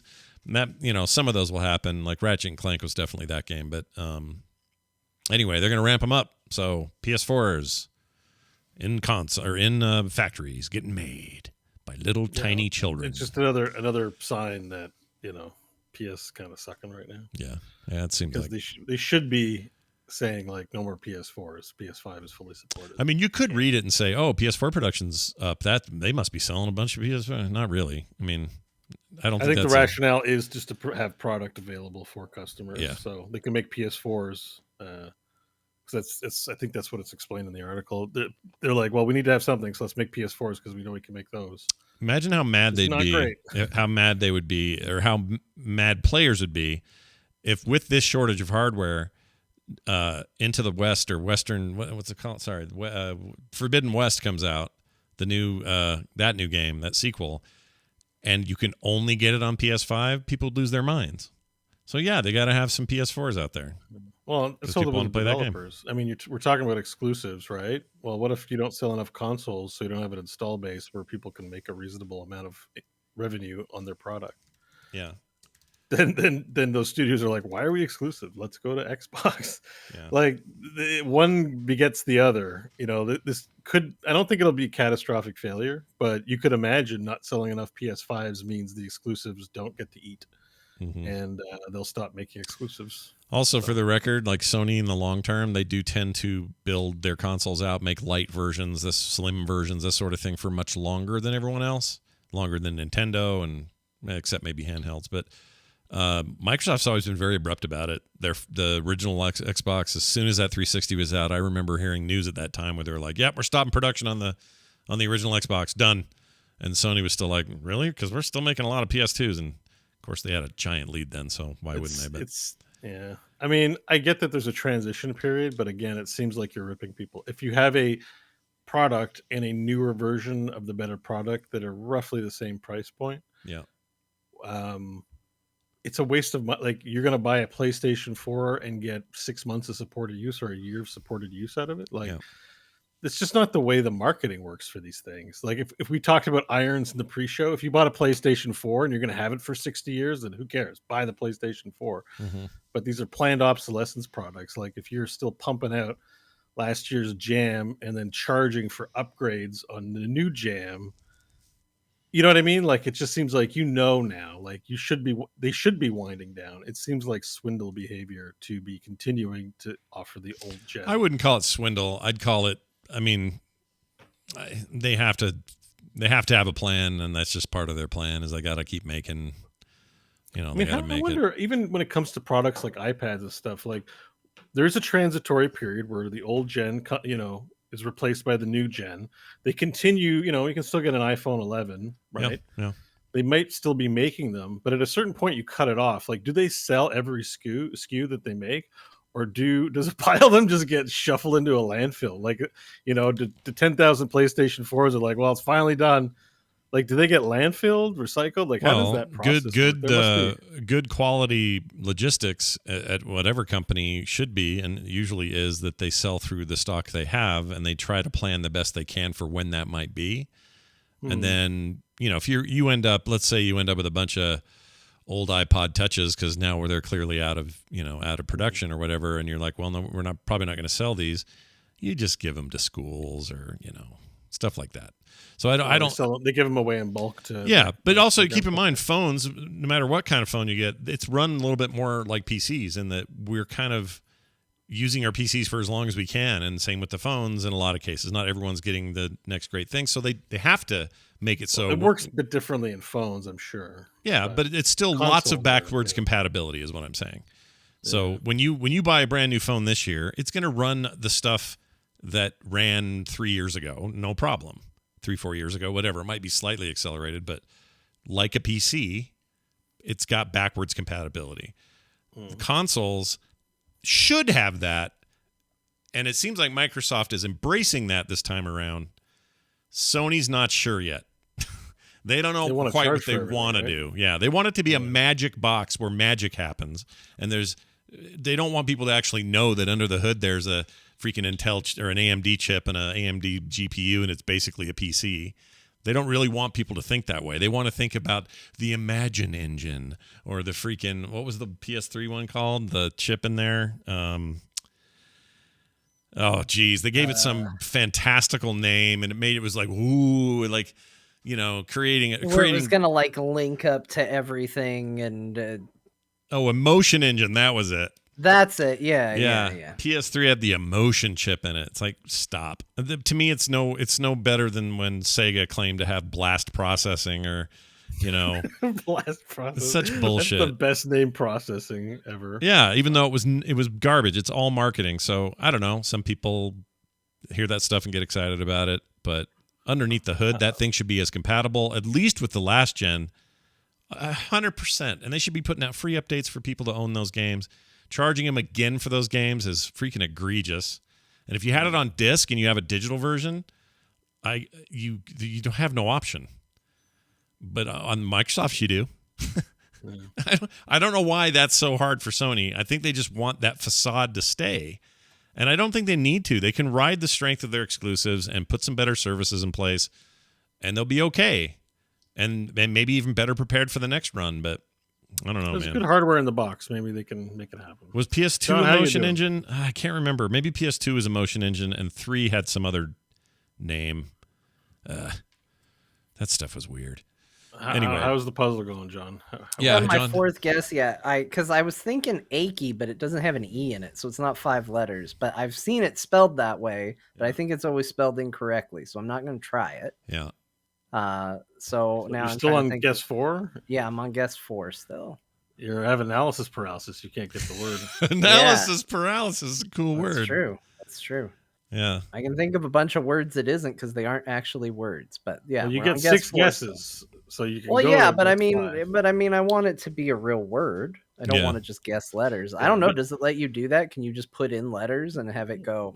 Yeah, it'll just verify if the letters work or not. it does say It does say in there it has to be a real word, but I don't know how. Much Okay, I'm gonna try achy with an E and see because I don't think that's how it's actually spelled. Zero says it won't accept unless it's a real word. Yeah, it goes. It just told me not in word list. So, okay, so it's checking against a dictionary, which a lot of these games. So what's your first letter? My first letter is A. What's your second letter? And then there's 2 I don't knows. Yeah. And then EY. All right. And do you have any other letters on the approved list? No, that's all the information I have. I just know it begins in A and ends in EY. I can just tell you that chode is incorrect. Don't use chode. It's not going to work. And did you what words have you guessed? 5s, money, and alley. Right, alley. What other word could it be? Alley. Okay, stop. I don't want to. Real quick, let me answer a question in the chat. Oddish God says, "Hey Scott, what are you talking about having to pay to upgrade from PS4 to PS5 games? Because I haven't encountered that. It's all over the store. If you want to buy, it even tells you. It's like, hey, in some cases they won't. If you had Miles Morales for the PS4 and you're buying Miles Morales again, that one doesn't charge you. But if you want the original Spider-Man game in now its remastered state, you have to pay for that. In fact, the only way to pay for that is to buy the Miles Morales and then the Spider-Man remaster bundle thing edition that gets you both of those. It's the only way you can actually purchase that other one. Even if you own it and can even download it, you can play it, but it's going to run at 30 frames on old PS4 looking, it's going to look like the PS4 game. If you want all the updated textures, the other stuff they added, the new Spider-Man guy, all that, you're screwed. I'm not saying all the games are like that. It's spotty. That's another problem, is it's kind of all over the place, and it isn't real clear at first. And some of it makes you read big-ass paragraphs about, if you own this on disk, you'll need to insert the disk first, then pull the disk out, install it from the disk, then pull the disk out, re-download the game on top of it, and then upgrade to this other thing. It's a lot of jumping through some weird-ass hoops. A lot of that stuff they can fix over time and make that better. I'm not just making this up. People have been talking about this since launch, so these are issues. But on the whole, though, like the actual use of the device is nice. I like it. I like it a lot, actually. And when I get to the Ghosts of Tsushima, which I keep saying ghosts, it's not. It's ghost with a T, no S. One ghost. You're the ghost. I'm the ghost. I'll talk about that in a minute and why I chose it. Bo actually had a hand in that. He doesn't know it yet, but he had a hand in what game I chose to buy. And I want to give an update because I solved the puzzle. Oh, what'd you get? Oh, can I say it, or is it going to ruin it for other people? I mean, I guess it'll be a new one tomorrow. But it'll be a new one tomorrow, and yeah, anyone listening to the live stream right now, just tune ignore out for like Wordle. 5 seconds. And 5, 4, 3, 2, 1. Abby, I guessed Abby. Good job. Nice. Was that your fourth guess? That was my 4th guess. Nice. Right, 4 guess bros. Nice job. So, nice. So I've got 1 played, 100% win, current streak, and max streak. This is fun. You know what? This is fun. See, I It's still like don't know Downton if I Abbey. I want really it wanted to- filling my Twitter feed, but maybe I do, because then I can compare myself to other people and feel better about myself. Well, that's where the conversation's happening on Twitter. Where it's just people saying, "I got this many guesses. What did you get? Oh my god, it was so hard. How'd you get You that?" know what? I That's was it. wrong. I'm unmuting Wordle. It's done. Yeah. Wordle's okay, Done. but I It's over understand the course of impulse. show. yeah. Yeah. I had the same impulse, but If your timeline is Luck will nothing have but it. if it's nothing but Wordle scores all day, then yeah, I'd mute that. Even if you like Wordle, that's just too much, you know. So I still think you may end up doing that because everyone's so into it right now, and that'll I'll chill mute out after a COVID while. before I'll mute Wordle. You'll mute COVID before There's Wordle. so many masks. Don't wear masks. Wear masks. COVID. Blah, blah. I'm like, I get it. There's a Yeah. pandemic. Moving on. You know, like Utah we understand it's happening. It's been 2 years. Utah had a Yeah, bad honestly, day. at this point, you've either picked your side or not. I don't know why people are trying to. sell Yeah, I people. don't mute that. I'm just saying I'll mute COVID before I mute Wordle because COVID is every second tweet. Just don't mute Wardle because he's cool. We like that guy. Wow. He did the big red Reddit button. You remember that thing? Big red Reddit button. Yeah, the big red button. Well, hold on. What was that? Big. The one red- where it's like the guy's sweating and then he has to push A or B. Is that No, template? it's the. Where is it? The big red button Reddit. What is that called? It's called something. Hold on. Yeah, the big red button. Tech support. Okay. Oh, I can't find it. Oh, is it Reddit? What? Okay, there's the address in there, maybe. Although it's not Reddit clickable. R the button. Let me just type this in. It's See a what I got. subreddit called the button. Yeah, the button. Is this the one? The button. You probably shouldn't press it. Yeah. This post is 10 minutes old. The subreddit will be archived. Anyway, same dude. He's like a little innovator guy. He does really cool ideas, but never wants to make them businesses. He's just kind of doing his thing, and I like that. There's something I respect about that. It's very guerrilla these days. All right, real quick here, a note before we get to Dear Martha Steam reviews. Shipbreaker, you know, the game I wouldn't stop talking about for the last year and a half, just put an update out yesterday saying they're going full 1.0 out of early access by spring. So that means next couple of months we're going to get full-blown done Shipbreaker, and I'm really excited. Practice. You can actually play the game. I'm so excited because everything up till now has just been, you know, it's been great. Trust me, but now we're getting into it, and they're talking about console plans. I got all kinds of post development ideas and maybe some co-op and some other stuff. But right now, all I care about is that game being done finally, and I can stop talking about all the resets and everything and just play the shit out of it. So look forward to Shipbreaker 2022's Game of Scott's Year. Coming soon. All right. Hey, speaking of Dear Martha, it's time to hear a Dear Martha Steam review. I'm not gonna tell you the name of the game. Okay, you're gonna have to learn it from what we do it. And Google at your own risk. And Google at your own risk. But let's find out how this letter back home went during the war right now. Enjoy. My dearest Martha, I present to you now my review for Beautiful Mystic Defenders. Martha, I wanted to apologize to the devs, as I was pretty harsh in my initial review. A lot of effort has clearly been put into this game. The animation was focused entirely on the sex and visual novel elements, while there is very little animation in the game itself, which is honestly the reason to buy said game. I also had said that this was theme hentai trash. I would also like to rescind that as well.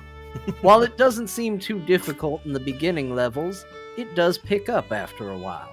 A lot of care and effort has been put into this game, even if some levels do feel ripped out of Kingdom Rush. If you want Kingdom Rush with big titty waifus, this is the game for you. I'm going to watch this developer's career with great interest. The H animation is genuinely great. Yours in this life and the next. Henlo. P.S. I think it was Papal. Oh, This there's product was refunded. Oh, okay. What? Wait. P.S. It was refunded. What? Oh, he was done with it. Oh, he got. Yeah, he was. Have you seen the done with first it. screenshot of this thing? Do not No. show it on the stream. I'm going right Isn't your young lad? Isn't somebody listening to this? I'm looking right now. Hold on. Let's see. Oh, Not geez. Okay, yeah, this is they're getting right to it. Ugh. Yeah, I mean, this guy gave a good review on the animation, so it must be. Yeah. Oh yeah. Lord. Okay. Well, there's that. What is the game? Scott's upset now. Let's go. Oh, I didn't want to see. What does it have to actually see? Beautiful music defenders. Tower defense, Scott. You'll love it. Oh, freaking F off! No way I'm playing that ever. All right. Well, good one, John. You pulled out a strong contender for sausages out. Nice. Yeah, that was great. The fact that he got it refunded is hilarious to me. I think that's great. He got what he needed out of it, if you know what I mean. All right. Hey, moving on to this thing right here. The games we played this week. As aforementioned, I played Ghost of Tsushima, and it is really good. I always forget that it's this developer what made those two electric superhero games I can never remember the name of. So it's Sucker Punch, and the games are... Infamous. Infamous 1 and 2. Thank you very much. I'm a huge fan of those Infamous games. And they're a little bit more like... I don't know, closer to maybe the Spider-Man side of things where, you're running through a city and doing stuff. It's probably closer to like the fourth Saints Row or something, just a lot of superhero powers. You can choose good or bad, that sort of stuff. But I really like those games like a whole lot. And I always forget it's them who did this. And that pedigree is on display. But this is one of the most beautiful games I have ever seen. And it's not even like a native. Well, it is. It's been remastered, and they changed a bunch of stuff or added a bunch of stuff for the PS5 version of it. So the PS4 version, as Willie Ollie saw before, it was already kind of a beautiful game. And I'll just say this: it's new to me. All right, I know it's not the newest game. Came out last year for old, whenever it was. This version comes with all the DLC. It comes with other stuff that they added to the game later, including that new island. That's like 10 hours of gameplay on its own. It's an open world game, so Bo may not like it, but Assassin's Creed style open world, great big map, tons of stuff to do, big main story, that sort of thing. That's the structure. They're not really reinventing the wheel there at all, but they're filling it with lots of fun stuff to do, and they're very adherent to the tone of the thing. This is a samurai video game. You are a samurai, and you fight dudes like a samurai would fight, with cool sword stances and wicked parries, and get the guy in the jugular. It's very, violent in that regard. There's a bunch of honor stuff in the game, and everything is very, oh, yes, I am the final samurai from the group of whatever. Ah, yes. And every Japanese voice actor you've ever heard in your life, they're all in this freaking thing. It has a Japanese soundtrack with lip-synced and with subtitles. If you want to play it that way, you certainly can. If you play it in English, it's lip-synced. I thought that was a pretty cool thing that they pulled off. You can play it in... Who made Seven Samurai? Can't think of the filmmaker. My brain. Akira Kurosawa. Kurosawa. There's a Kurosawa mode, Bo. It's amazing. You basically turn it on. I've seen that. Have you seen it? It's so cool. Someone was, when it first came out, someone mentioned it, and I was like, oh, it was a really awesome thing, right? Which is, it makes it look cinematic, like one of his films, I think. Very much. It really is. And it's black and white, and it's got like this grain to it, but it's done in a way that feels like one of his old movies. And you can play the whole game that wants, switch it out at will, whatever. There's an amazing photo mode in it. This is all running at 60 frames plus, might be 120, I'm not sure. Ultra high def, 4K, HDR lighting, all this stuff is running kind of at max. It looks really, really nice. The game looks really good. And do you get lost in it when you play it? Lost in a good way, yes. I get super absorbed. Yeah, that's what I mean. Is it because it's so pretty and so evocative? I feel like those games are at their best when you just forget you're playing the game and you're kind of just into whatever objective you're working on. And unlike a lot of open world games, I'm not hitting a lot of jank. In fact, no jank that I can think of, where something's broken or animated wrong, or the guy's stuck in a rock, or those things that happen in these big games. That stuff's been really clean. This beautiful field with the foliage, the wind affecting it and stuff. Yeah, it's very cool. I like all the sneaking around. There's plenty of stealth opportunities. There's just a real adherence to they're taking the subject very seriously and just trying to make a very authentic version of that kind of world. But the gameplay stuff they let you do is also very cool.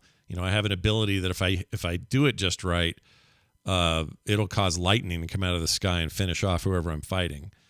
Wow. And that seems otherworldly, but the game for the most part is pretty grounded. This is a slight touch of like the Eastern mysticism aesthetic. Yeah, a little bit. Like you healthing up is a little meter you build up at the bottom, and then you spend that meter if you've been hit a few times to get your health back. And when you do it, you go. It's called resilience or something. I forgot the name, but you get stoked and hit yourself in the chest, and now you can keep going. And there's like stuff like that where they've translated a mechanic to a philosophy kind of. And so tons of stuff to unlock, tons of techniques to unlock, and abilities, a huge ability thing that's really varied and interesting.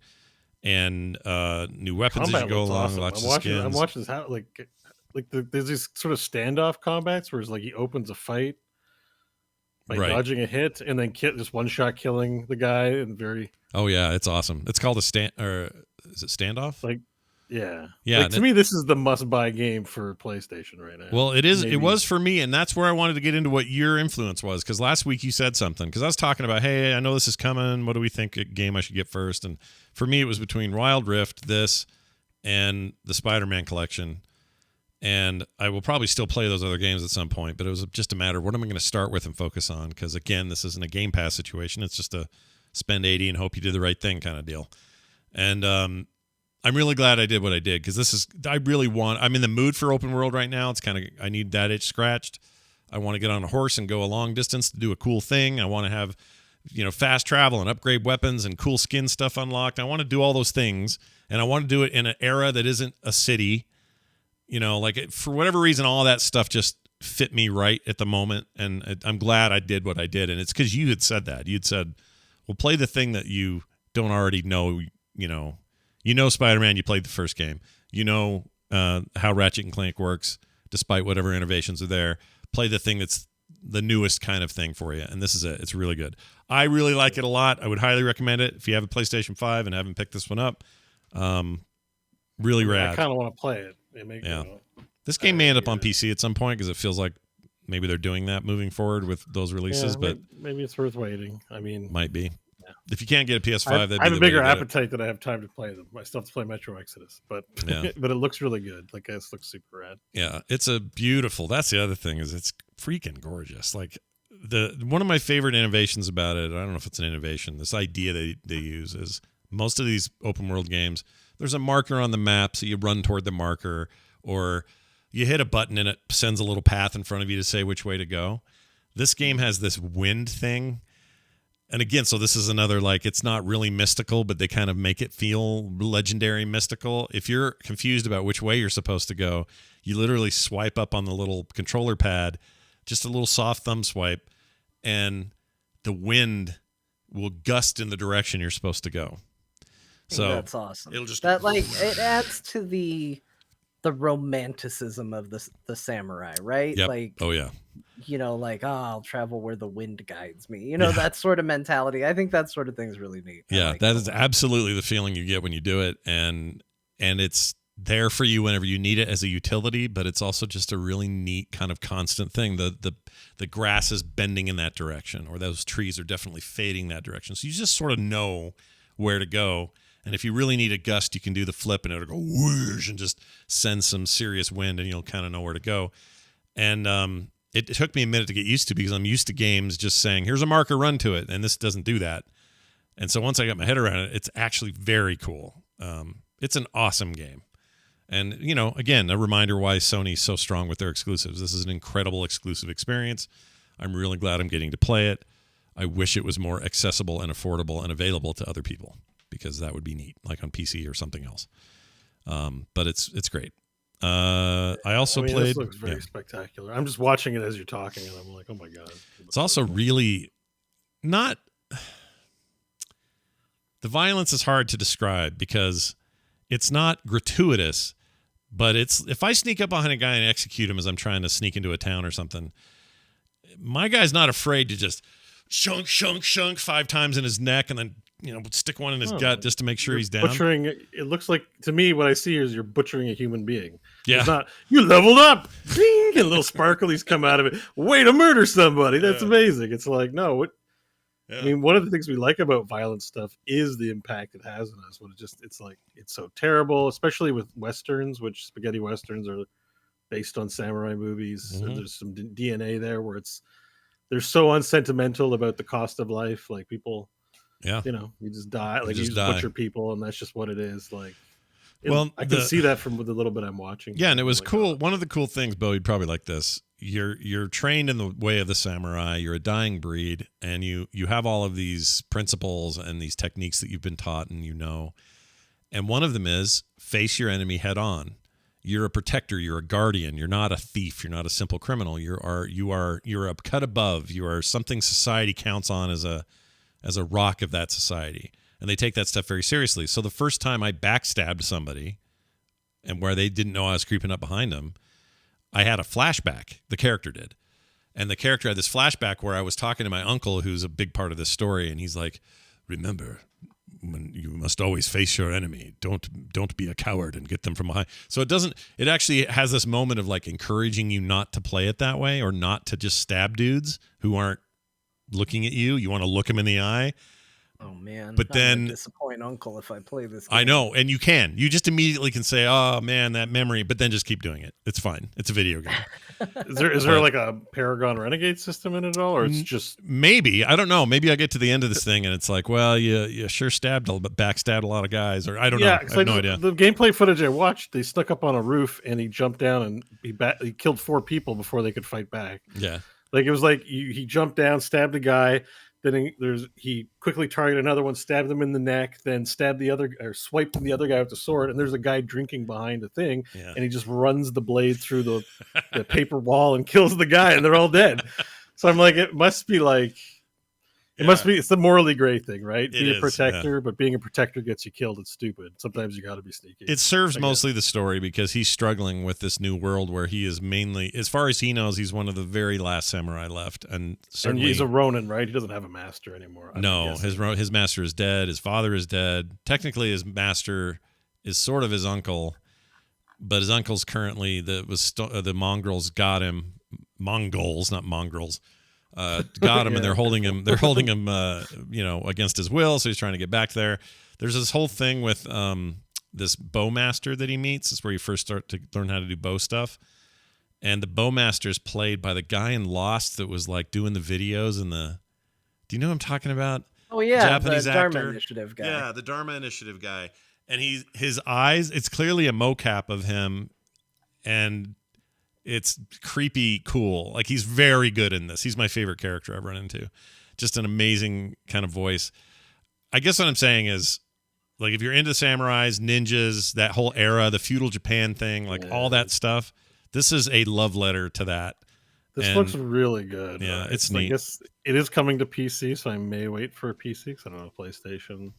Oh, is it? I hadn't I'd like seen. to play this like right now. Yeah, it is coming to PC, but it's not announced where and when and anything. Oh, okay. It will be. Okay. But I would almost want to buy a PlayStation 5 just to play this because it looks gorgeous. It's a beautiful, beautiful game. It's one you'd want to show off to friends, and and the funny thing is, it was already very pretty on 4, but slower frame rate and not. I'm just watching it. Like, one of the comments below is just like makes you actually feel like a samurai. So it isn't just like, oh, we have this action Devil May Cry arcade game where everyone's dressed like samurais. Enjoy. Right. Definitely not a button masher. Onimusha was kind of like that, where it's like, I think you were a samurai in that, but there was demon. It was like ridiculous. This is actually like, that rare effort, like Red Dead, I think Redemption fits in that rare effort to make you feel like you are a cowboy in a harsh world. That's a great comparison. That's what this feels like. This feels like that version of that. Like this, here you are in your samurai movie. That other thing is us in our cowboy movie, and both games went to great lengths to make you feel very authentic about that role.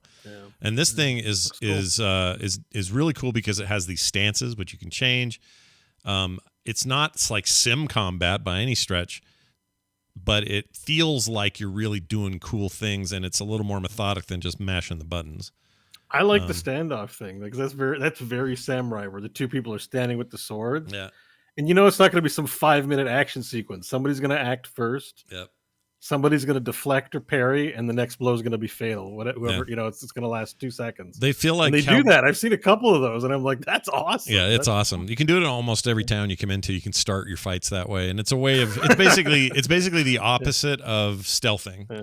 So it's the way the samurai way would be to do the standoffs, whereas sometimes you'd want to stealth just for reasons. But what's I going to say? There's this feeling where you'll parry somebody he's got 2 swords, and you'll parry him perfectly and just set up the most amazing combos and waste that guy. And then if they're a lot of times they'll be crawling on the ground after the fight's over because they're not dead yet. They're just kind of crawling. And so you go over and do a mercy kill, like the button even says, mercy kill. Right. And so you'll get him in the back of the thing, and you get more stamina or whatever your resources down there. So it doesn't kill them when you kill them, because in video game parlance too, you kill them, they die, they explode, or they're dead. Yeah, this one's like how actual swords work is you stab someone and they're still alive for 16 hours. Yeah, until they die, kind of like that's how actual swords work. Unless you cut someone's head clean off, or get them right in the heart, which is probably hard to do because you have to pierce the sternum bone and stuff. Like you have to get it in between the rib, probably. Yeah. You're probably just causing a whole shitload of internal bleeding, and they're alive. You do. A lot of those movies are like that, where they're just like, oh shit, I'm dead, but I got an hour to think about it before I go. You kill them. You end up killing a lot of them, but some of them are crawling around. It's kind of random when that happens, but it's cool because it's a great way to refill your thing. The other thing I like is their archers. Apparently, I haven't read this, but apparently this is based on something. Someone told me this, so I'll take their word for it for now. But they'll call out the target so that their other men in the fight will know to duck and not be in the way of the arrow. So if some guy's up on a rock, he'll go or whatever, and then all of their men will duck, and then he'll fire off the arrow. Well, the cool thing is that's now your cue in a gameplay way of dodging. So you'll hear him go, and you'll just jerk. You can do your dodge out of the way. And can you catch? Have you gotten? I wonder if you can catch arrows. Have you gotten far enough? I have not done any of that. If I can, I don't know. That would be cool, but I haven't done that yet. If I can, because the perfect samurai will actually cut right on the tip of the arrow and slice it in slow mo. Yeah, there's some cool slow mo in there. I don't know, this is scratching all my itches. I love big open world games, and this is my jam. It's a very pretty game. Actually, really, now that we've talked about it, I'm like, I wish I was playing it right this time. Oh, and the load times are nothing. That's the other thing, is I go from town to town in a blink. I don't know how they're. I mean, they got some cool load tech, just like Series X does, but anyway, it's really neat. I like it. Play it. I also played Loop Hero some more. That's kind of been my go-to. I'm on a boring call, I'm going to do this. We covered that last game. Week. Yeah. You and your boring calls with a horrible caller. Yep, I've had a couple of those this week, and it was not. Hey Dan, if you're listening, it wasn't yours. Yours was awesome. I loved your call. That wasn't the call I was playing this on. I like that you now have to clarify, because now clearly somebody has been like. I know Dan listens. I just didn't want him to think it was him, because it definitely wasn't. But anyway, so Loop Hero has a trick I wanted to tell you guys about. I'd put a video in our Slack, so you guys have seen this, but I don't know when they added it or when this was. Maybe it was from the beginning. If you right-click on your inventory items over there that you want to hang on to just in case, because maybe you'll still want to use them and you don't want them to fall out the bottom, you just right-click them and they pin. And you can do as many as you want. Just right-click, and then when you right-click them again, they become unpinned. I don't remember if that was a thing before, because I remember moving my stuff, because it's like a cash register checkout. Like, the item, as you get new items, it kills old items automatically. Yeah. So I remember having to pause sometimes and move the items I wanted to keep to the top of the checkout line so they wouldn't get auto-destructed. See, my big thing was I played Rogue, unsurprising to everybody, and the way Rogues get items is they get it all the way at the very end of their loop. You just get all your items then. Yeah, that's so. Right. This was never a weird thing for me, because I was like, I have it set to where my character always stops at the loop. I set that when the baby was around, because it was the best way to play. So I just go do my loop, come back and go, all right, what's all my loot? all right, I want this. Okay, Right. good. Do another loop, and then I walk away again. So, but that's cool. I mean, that is handy for if you're going to do the other classes for sure, because yeah. sometimes something real good's in there. You see something pop up, but you're in the middle of the fight, and next thing you know, it's moved 5 positions, and you're like, wait, and then you get into another fight right after. Well, especially the not ranger, the thief or whatever he's called, the dual wielding little guy that you always like in games. Can't think of his name. Yeah. Anyway, whatever he is, he doesn't get new weapons until he gets back to camp. So he gets that's what back. I'm saying. That's why. Oh yeah, exactly. So he spends all those tokens, and suddenly it says, "Well, if you can't pin something from the last round, you're pissed because then it just gets chucked." And sometimes you just forget, like it just flushes the toilet, and you're too late. So yeah, it's a pretty great new thing. I don't know if it's new. Oh, and I did some checking. The developer, it's like 1 or 2 people. It's not like a huge team. They say that they forgot to put it in the Switch version, that feature, and that they're going to. So if you have the Switch version, you're like, how come this isn't on here? They're working on it. All right. Okay. Moving on. John, you played brand new stuff this week. Stuff you've never touched before. Wordle. I put Wordle on. No, you list. played a lot of Final Fantasy, but that's fine. Tell us about it. I did. I wanted to play other games because I was like, hey, I've reached a point in Final Fantasy 14 where I kind of know what my end game grind is. So I was like, it's not. I'll have plenty of time to play other things, and then I pretty much just played Final Fantasy 14 is what I did, which is fine. I'm doing raiding in it, which is a lot of fun. I'm really enjoying the raids, and I've got weekly activities. But I mean, the big thing is just I'm doing the thing that I was doing in WoW, which is I'm logging into the game out of habit because I've been playing so much of it. But the part where it differentiates from what I would do when I played WoW versus now is I go, oh, why did I log in? Did I have a reason? Oh, well, I want to work on this, and I'll just go and do something. Yeah. So that's what I'm doing. So That's I fun. played a lot of Final Fantasy 14, but I did play Wordle. That happened relatively recently. And I also played Death's Door. Not a ton of it, but I did load it up because it was one of the games I picked up in the Steam sale. Yeah. I actually picked it up not just because you recommended it, but because you had mentioned that whole, what is it? The company that they have almost everything Devolver Digital, yeah. Almost everything they put out is really good. Yeah. And so I was looking at their catalog because I was like, surely that can't be true. And it is. They have good reviews on all that, but I would argue that they do have a couple things in there that maybe aren't super great. But there's probably 1 or 2 I missed. It's all serious. It's all reviewed well, so yeah, it's all reviewed okay though. Yeah. So the thing is, Death's Door is really, really good. Yeah. From what I've played, it's kind of like a mix between. It's got a little Dark Souls feel in there, mixed with a Link to the Past, mixed with like a Metroidvania style game a little bit. I haven't played a ton of it, honestly, and this is gonna get people mad. I'm sorry. It's kind of the game that I wish. Why can't I can't think of names tonight. What's the bug game that everybody likes that I don't like? Bug Snacks? No, not Bug Snacks. Hold on. The Metroidvania bug game. No, I know. Sorry. Oh shit. The little black and white drawing looking. Yeah. I have the same problems as you with that game, and I can't think of the name. Hollow Knight. It kind of like I started playing it, and I was like, man, this seems like the game I wish Hollow Knight was. Like, yeah. And I don't know if that's just because it also uses a very like black and white color palette, and it reminded me of it for that reason. It's not the same game as Hollow Knight by any stretch of the imagination. So if you like Hollow Knight, don't go to this thinking like, oh, another game like what I'll enjoy. But it's just that dark aesthetic that Hollow Knight went for that didn't resonate with me is resonating with me here, which is really interesting. I don't know if that's because they gave me a bright red lightsaber on my back to swing around, or what the deal is with that, but I'm having a good time with it. I'm going to keep playing that game. Like it just looks and plays really good. I agree. I had a similar experience with it. And what's interesting is that I don't like Dark Souls games, but I like this use of the Dark Souls concepts. You know what I'm saying? Like similar to your Hollow Knight connection. It's like normally I don't like what this is, but there's something about their implementation here that's really good. Plus, it's a freaking crow running around with a damn thing. It's great. Oh, it's a Souls-like? Kind of. Not really. Sorta. It does have some similarities in the sense of if you go back to like your kind of hub area, enemies do respawn. You are collecting items from them.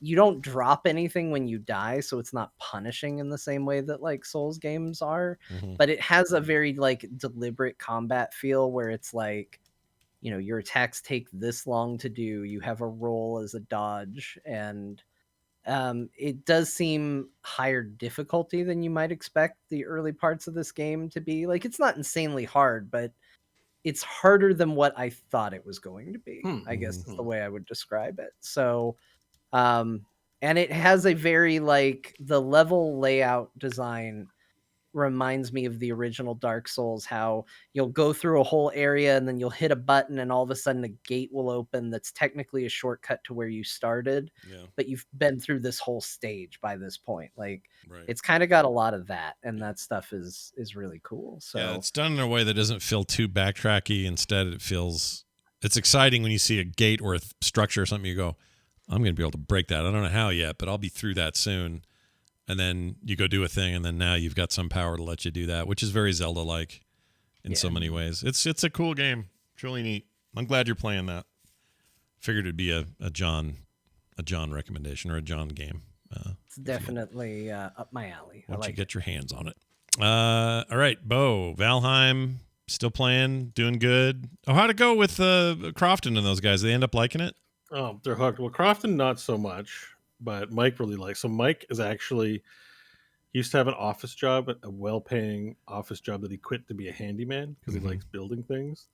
So he is just in love with this game because it's literally like you want to go camping and build a camp in the woods in real life. I've done that.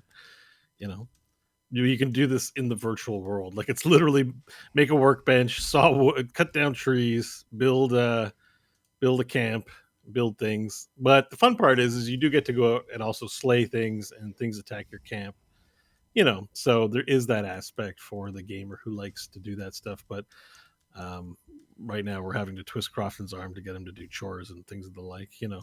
Like help us you know, build and collect equipment and stuff. He'll only do the stuff he likes.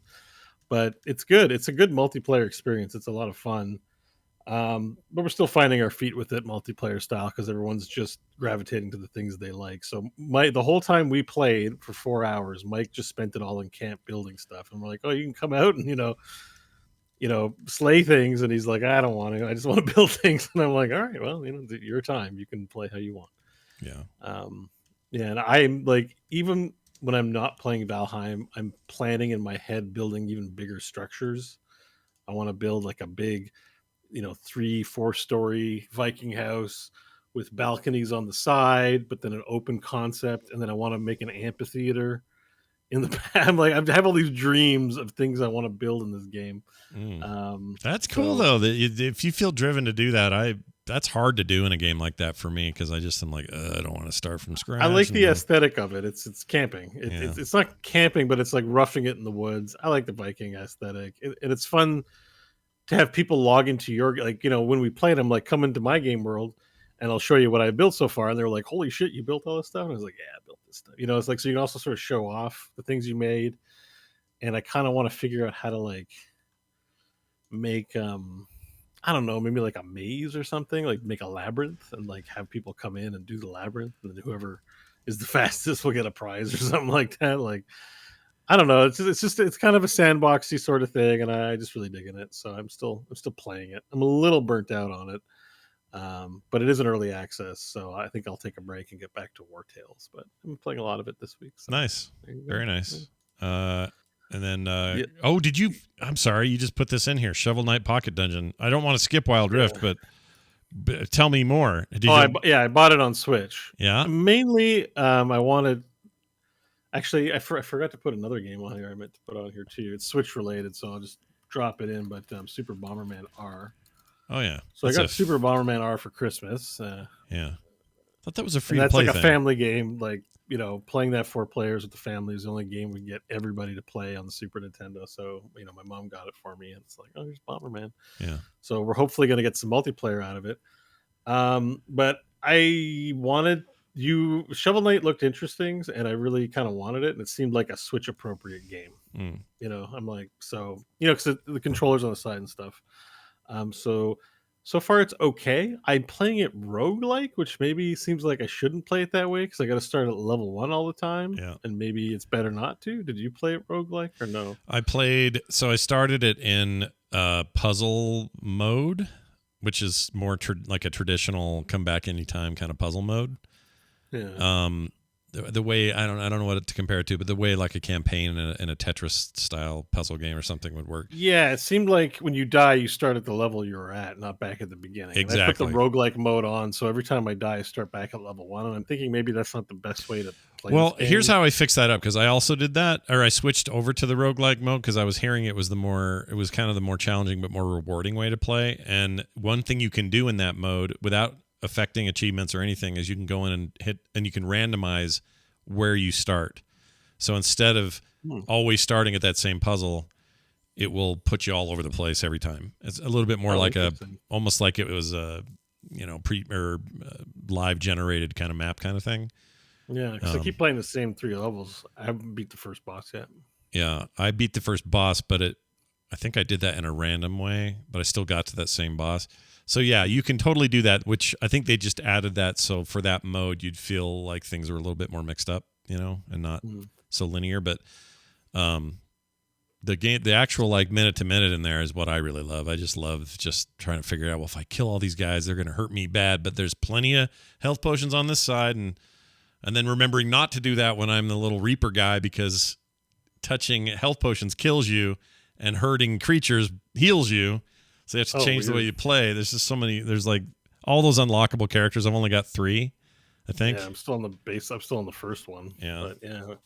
Then you get skins. There's skins in that game for your characters. It's crazy. Oh, really? Yeah. But it does work out. It feels both like a puzzler game, but also has like fighting mechanics in it, health bars and attack damage, right? Like it's a nice little thing. I enjoyed my time playing it. Yeah. And I'm looking forward to getting back to it. It's not mind blowing the way Loop Hero is, I guess. Sure. Oh yeah, it's no Loop It's not Hero. what that game is. So just don't let the pocket dungeon fool you, because you might think, oh, it's a dungeon explorer. It's like, no, it's a match. It's a matching game with that Legend of Zelda aesthetic attached to it, and it's nice. It's good so far. It's fun, but you know what feels good is when you kill like a whole throng of skeletons or something. Oh man, yeah, that feels good. Yeah, I think the one thing I sort of hate is I hate that weapons are temporary. I'm like, oh, I find a sweet weapon and it's gone. Oh, the boosted like weapons, especially when I waste it on a blob, and you're like, I'm wasting it on the blobs. I need to be using it on something more effective, and Yeah, some of that stuff temporary nature. You'll unlock some cooler stuff down the road, especially in roguelike mode, because you go back and spend money on upgrades, and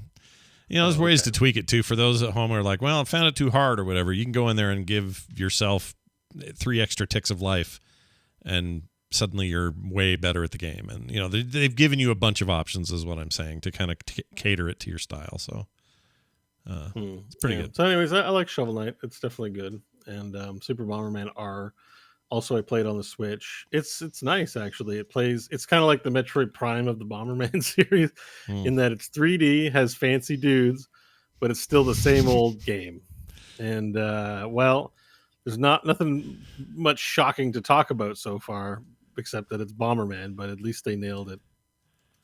Yeah. It's just funny because it's Bomberman. It won't win like the VGA Game of the Year or whatever, or whatever it won, But it's actually a pretty solid entry into the Bomberman genre, if you will. If you can leave a bomb and blow up your friend, that's good. That's a fun game. I love Bomberman. So it's the campaign seems pretty robust so far, so I'm enjoying it. Cool. And yeah, I fell back into the Wild Rift hole this week. I even streamed some. I got like a AirPlay adapter, and I was able to stream Wild Rift. Oh, nice! Which was kind of fun. Yeah. How'd you do? Terrible. I lost like 5 of 6 games. Oh no! I only won like 1, but that happens. I mean, it's just that it's like any MOBA. You get people who want to surrender within 2 minutes because you're not stomping after 2 minutes of playing, and then they're not trying, and then whatever. But I'm enjoying it. I think what sucked me in was the stupid freemium stuff. So I got in there and I was like, oh shit, the battle pass is done soon. and there's this new program to get a free teleport animation, and I'm like, let me play. And then I had some money for some free heroes, so I tried some new heroes. So I'm like, let me keep playing and solve this hero, and I ended up getting sucked in for a lot longer than I thought I was going to be in terms of playing. I mean, It'll I've been happen. playing the day before the show. That's what happened to me with Loop Hero this time around. I just cannot. If I'm in front of a computer, it's just kind of what I want to do. Yeah, Which is a weird feeling, but anyway. I think it's time to get back to War Tales, though. War Tales still been on my mind a lot, and that's a good sign for a game like that. Yeah. Getting you thinking, getting you going. Oh, there's John. John, we lost John for a second, but he's back now. Hi, John. Yeah, Everything fine? Everything Hi, good? John. Everything good? Everything's fine, John? All Yeah, well? everything's fine. Yeah. Okay. Well, you really sold me on that. Sure sounds like everything's fine. Yeah, so it sounds like it was glad perfect. fine. It's one of those things where it's like I'm watching my stepkids play with the baby, and for a while it's responsible and nice, and then it turns into them fighting with each other, and I'm watching kicks being thrown at each other going right past the baby's head. So you just have to have to deal with that. Yep, it's like it starts off nice and coo in his face, and oh, you guys are so great, and then suddenly he's wearing a camera on his head and riding around in a fishbowl. Like you can't. Yes, you got to it just keep your eye on it. immediately goes downhill from there. Yeah, so. I feel you. All right, well, those are the games we played this week. We do have one more thing to do. That's a good question. Eat this email. Read this email. We're not going to eat it. This is an email we're going to read that came to talktothecore@gmail.com from Sweden. Do I have his name? Crap, I don't have his name. Shoot. Dude from Sweden? I apologize. From Sweden. You just said his whole name. Maybe his name is Sweden. His first name's From, last name's Sweden. Oh, I see. From Sweden. Okay. I hope From that's is short for fromage. I really want that to be true, but I'm unsure of its truthness. Anyway, let's read it. It says, hello, core people. Here is my rant. You have been talking all about Baldur's Gate 3 for a while, and as someone who bought the early access, I can tell you this. Do not buy it before it releases. He says, I have over 150 hours played, and it's amazing. Probably the best game since vanilla TBC WoW. Every race and class and choice you make in that game will impact the outcome of almost everything. I've had a companion leave my party because I sided with a morally gray goblins and slaughtered some refugees. Other companion didn't want to join my party because I was a certain race. The storytelling and the voice actors, especially the narrator, are amazing. In its core, it's a better and more beautiful version of Divinity Original Sin 2. And I have played D&D. I get my D&D from There Will Be Dungeons. I think he means I have never played D&D, sorry. So he gets his stuff from TWBD. I can't stress enough how good this game is. The only reason I'm not playing it more is because it's only Act 1, and you can only get to level 4. I'm scared I will get burned out before it releases, but I want to play it every day. And by the way, it's the best early access alpha/PTR I've ever played on, and it's also better than some AAA full releases. Sorry for my bad English. Love the show, though, from Sweden. Wow, 150 hours on just the first act. Yeah, wow. I mean, that must be rolling different characters and trying different stuff, right? Like, I'd assume so, but still, those games do take quite a bit of time. The campaign's not short. Yeah, I want to. I mean, it's 100 hours. I'm stoked about it. I just why I've held off is this reason he's saying we should. Is because it's not done, and we're all going to be annoyed. Yeah, I want to play it done. Like I've played through the opening because I do have the pre-order for it. I played through the opening level on the Mind Flayer ship. Yeah, and in hell, it opens on a Mind Flayer ship in hell. that's literally where you start the game, and I realize it's a spoiler, but it's not spoiling much. It's a really small part of the beginning. Yeah. But and it's also in the trailer. It's basically the trailer is the opening of the game, and then you start there, the journey. Gotcha. But oh my god, they released this new dungeon called Gym Forge, which I looked at some of the footage for, and it looks amazing. It looks like they play a lot more with the verticality. Divinity was very like you're on this level.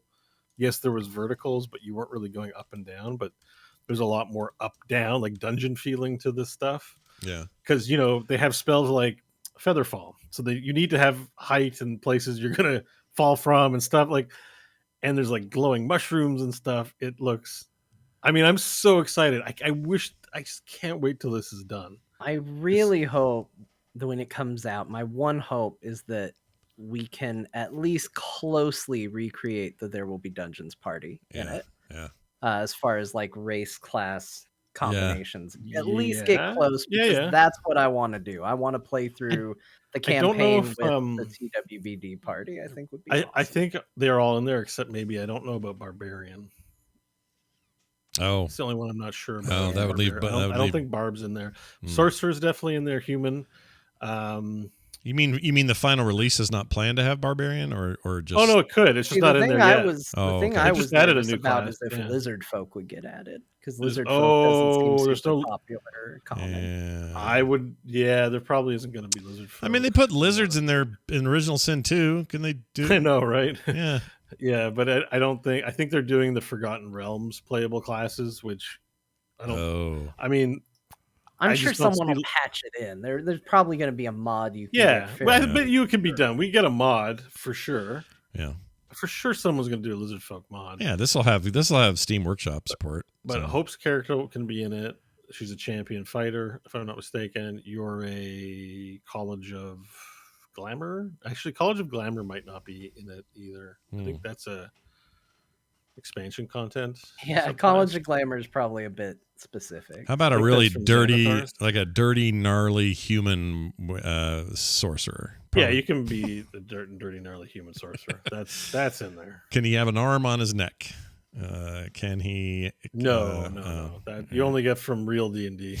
I Imagine mean, Larian if- can only do so much. Sure. If D&D is the core of its, what they're building on, and obviously they take some liberties. Like I already know that, you can use like Mage Hand to shove people in the game, and technically in D&D you can't do that. So I know it's not going to map 1-to-1.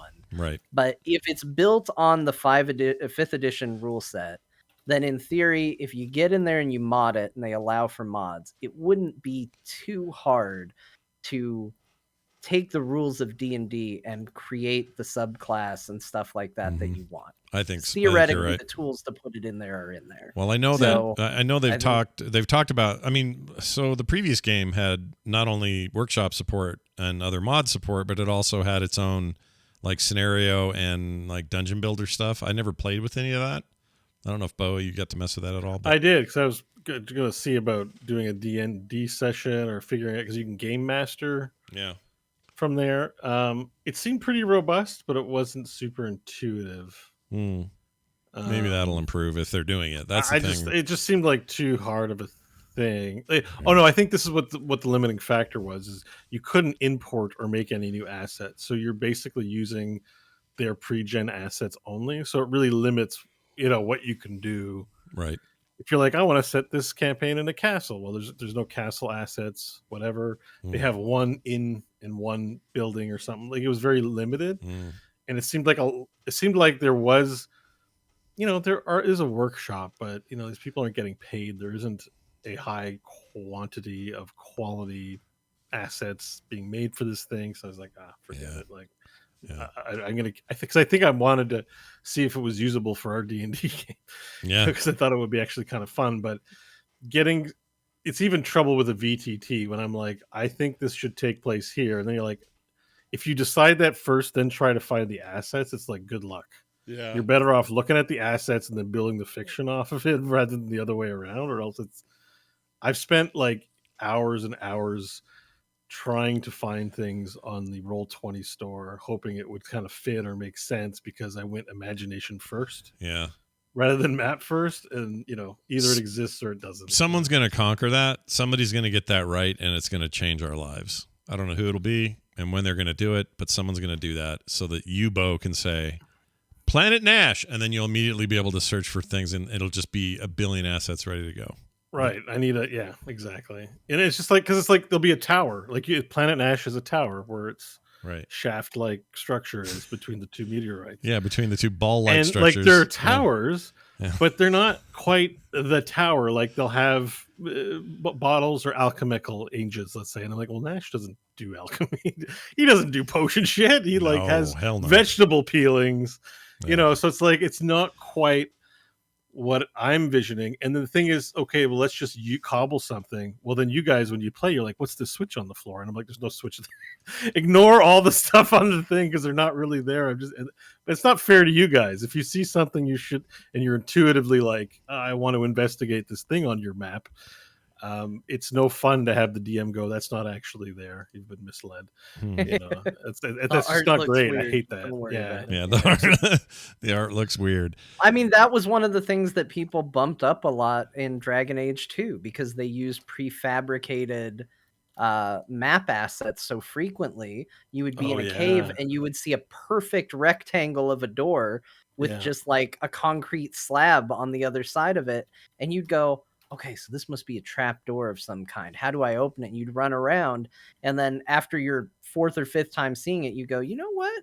I think they're just using the same cave and just blocking off certain doors. And that's exactly what they were doing, and they weren't doing a very good job of hiding it. And it's frustrating for players to see that. Yeah. Bo, have you played with Incarnate.com much? Have you heard of this? Yeah, I've looked at Incarnate. It seems all right. Their terms of use were kind of poopy. Oh, they want like you got to be careful when using map assets because a lot of those places ask for, yes, it's free to use, but if you're using it for some sort of publication or production, they want attribution, possibly be contacted. I don't feel like contacting people and asking them to use their map assets on our show, right? So it's stuff I'd use in like a private game, but I try to be mindful about what I'm using. I usually read the artist bio page. Some of them don't seem to care, or they're silent on it. There isn't really a link, but some of it they explicitly put like, if you're using this in your podcast or production of D&D, please contact me for rates. Oh, interesting. And so okay, so they get a little weird about that stuff. You wouldn't think about it. You'd be like, but they're artists, it's their work. Sure, no, I get that. Yeah, I'm kind of impressed with this though. It's nice. It's like it's Incarnate. Yeah, I'm playing with it right now. It's been around for a while. The big ones I got my eye on are Dungeon Alchemist. Mm-hmm. Dungeon Alchemist looks like it's going to be really great. Early access Steam thing, right? Yeah. Yep. I'm in their Discord early access, and Tailspire I think is out, but I don't know, something about Tailspire. Like I own it. I own it too. I just haven't invested any time into I think that's what I would say too, is I haven't really invested the time. The one thing I will say is I don't know if I loved the UI all that much using it. It seemed it wasn't intuitive for sure. Yeah. Oh, interesting. But I mean, that's playing it literally the first day I had access to it, so that could have changed. But it looks the first time I used it, I was like, okay, it looks like it just snaps together, and it had the seeming appearance of being intuitive, and then all of a sudden I had done a bunch of things I didn't intend to do and went, maybe it's not as intuitive as I thought. Yeah. One of the hardest things is the asset management in these things. So they have to give you all the different options for types of, like I'm looking at one image here of a jungle. So you need a whole bunch of different types of trees, a whole bunch of different types of cabin assets, of dock assets, of stone assets. It's full on level design in a video game practically. And I feel like I spend an hour combing through list upon list upon list of assets. Yeah. I think you just need time and practice to favorite things and know where they are, and then you can get faster at it. I don't know. Maybe I will use Tailspire. I'm looking at the pictures and I'm like, it's pretty cool. Yeah, I keep meaning to check that one out too. I'm always just fascinated by this stuff. I just think there's such a market for it, and somebody's going to nail it. I don't know who it is yet. Like Roll20 is quick and dirty, and kind of heavy resource and all that. And some of these other guys have other weird restrictions, but somebody somewhere is going to nail it, and you're just going to be able to paint this stuff, and you're going to be like, I'm done. I think it's again, there's a wide variety of clientele, because I think some people like the virtual tabletop, which includes the automation of rules. Yeah. And like putting your character sheets in there and all kinds of other data for the game. And then there's me, who I'm like, I just want the map and the map assets. That's all I want too. I would want the map. I actually think the line of sight and the light aspects that Roll20 offers is cool, but maybe sometimes more trouble than they're worth. But I do like that sort of stuff. But sometimes it gets bogged down with like character sheets and dice rollers and log tools and stuff like that. I don't like that. I just want to. I mean, I think we had a good thing with, I can't remember, what was the one Kyle used for his campaign? I thought... Oh, that real simple... I mean, it's super basic. It doesn't get any more basic than that, but it was like sketchy or Skimbly, Gimbly, Jimbly, or Ghibli. I don't remember. I don't remember what it was. I don't remember what it was either. It was great though. It was Schmeppy. I went, Schmeppy. scrolled back far enough and saw it. Schmeppy is, I mean, about as bare bones as it gets, but I did like it, and I think what you lose on clarity because it is so basic. I think it's fine that players every now and then are like, and what's this square? What are these squares here? I think your freedom and your ability to kind of edit things on the fly works really well on that. So I do think, there's maybe a happy middle ground somewhere in there. If you're looking for good like my big recommends for map making software, that my favorites. Yeah. One of them is Wonderdraft. It's on the Humble store. It's made by one guy. Yeah. That's for making your overworld maps. I've used it for pretty much all of our show maps. All that stuff is great to use in your productions and stuff. No big deal. There's a link to it in the trailer for it. And then he just released another one called Dungeon Draft, which I haven't really used extensively yet, but I have tooled around with it. And so far, I really like it. And that's to make your dungeon and battle maps. In fact, you'll probably be seeing it in use soon on the show. I'm just sort of getting familiar with it. It seems a bit limited in assets right now, but it's where I can use the assets provided and make my own map and still have it look good.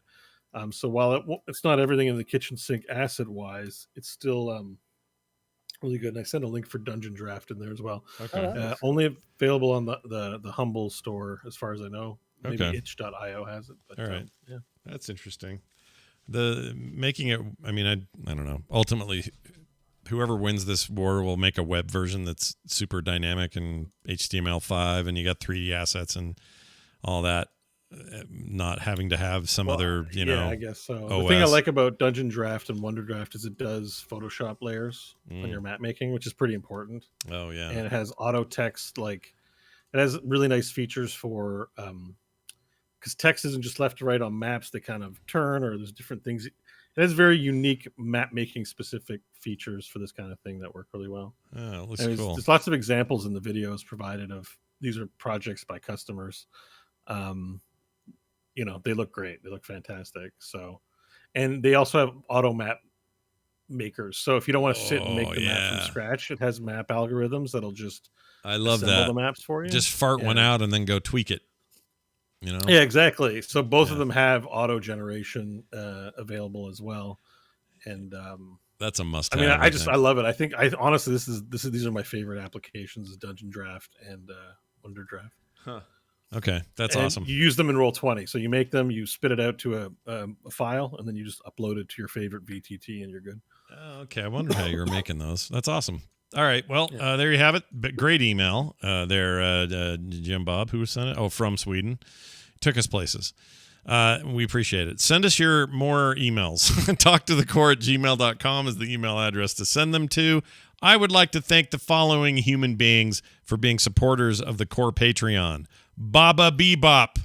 What a name.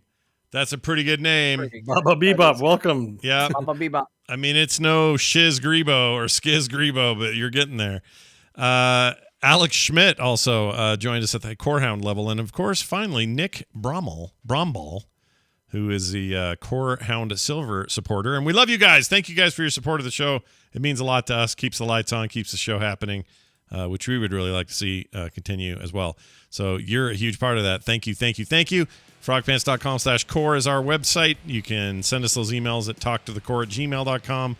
Find us on Twitter. Bo's at Bo Schwartz. I'm at Scott Johnson. John is at John_Jagger. There's no under in the beginning. Just John_Jagger. Jon, by the way. No H. Core Pod for the show. That is going to do it for today. Let's go around the horn and just see if anyone has anything amazingly full of wisdom to say. John, anything to end us with? It's all fun and games till someone kicks a baby. That is this truth. The truth has never been more truthful. Bo, what would you add? Anything? It's all kicking babies until someone has fun playing a game. Oh, my Lord. We have really come full circle. That's amazing. I'm going to go samurai, kill some people, and eat dinner. I hope everyone else at home has some fun games to play. And we'll be back next time with a whole new episode of Core. Until then, take care of yourselves. Take care of each other. We'll see you then.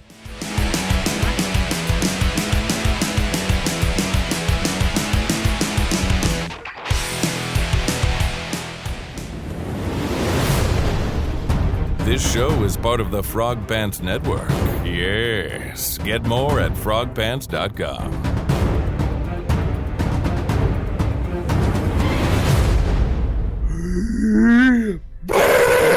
We really pulled a boner on this one. Mm-hmm. Double dash.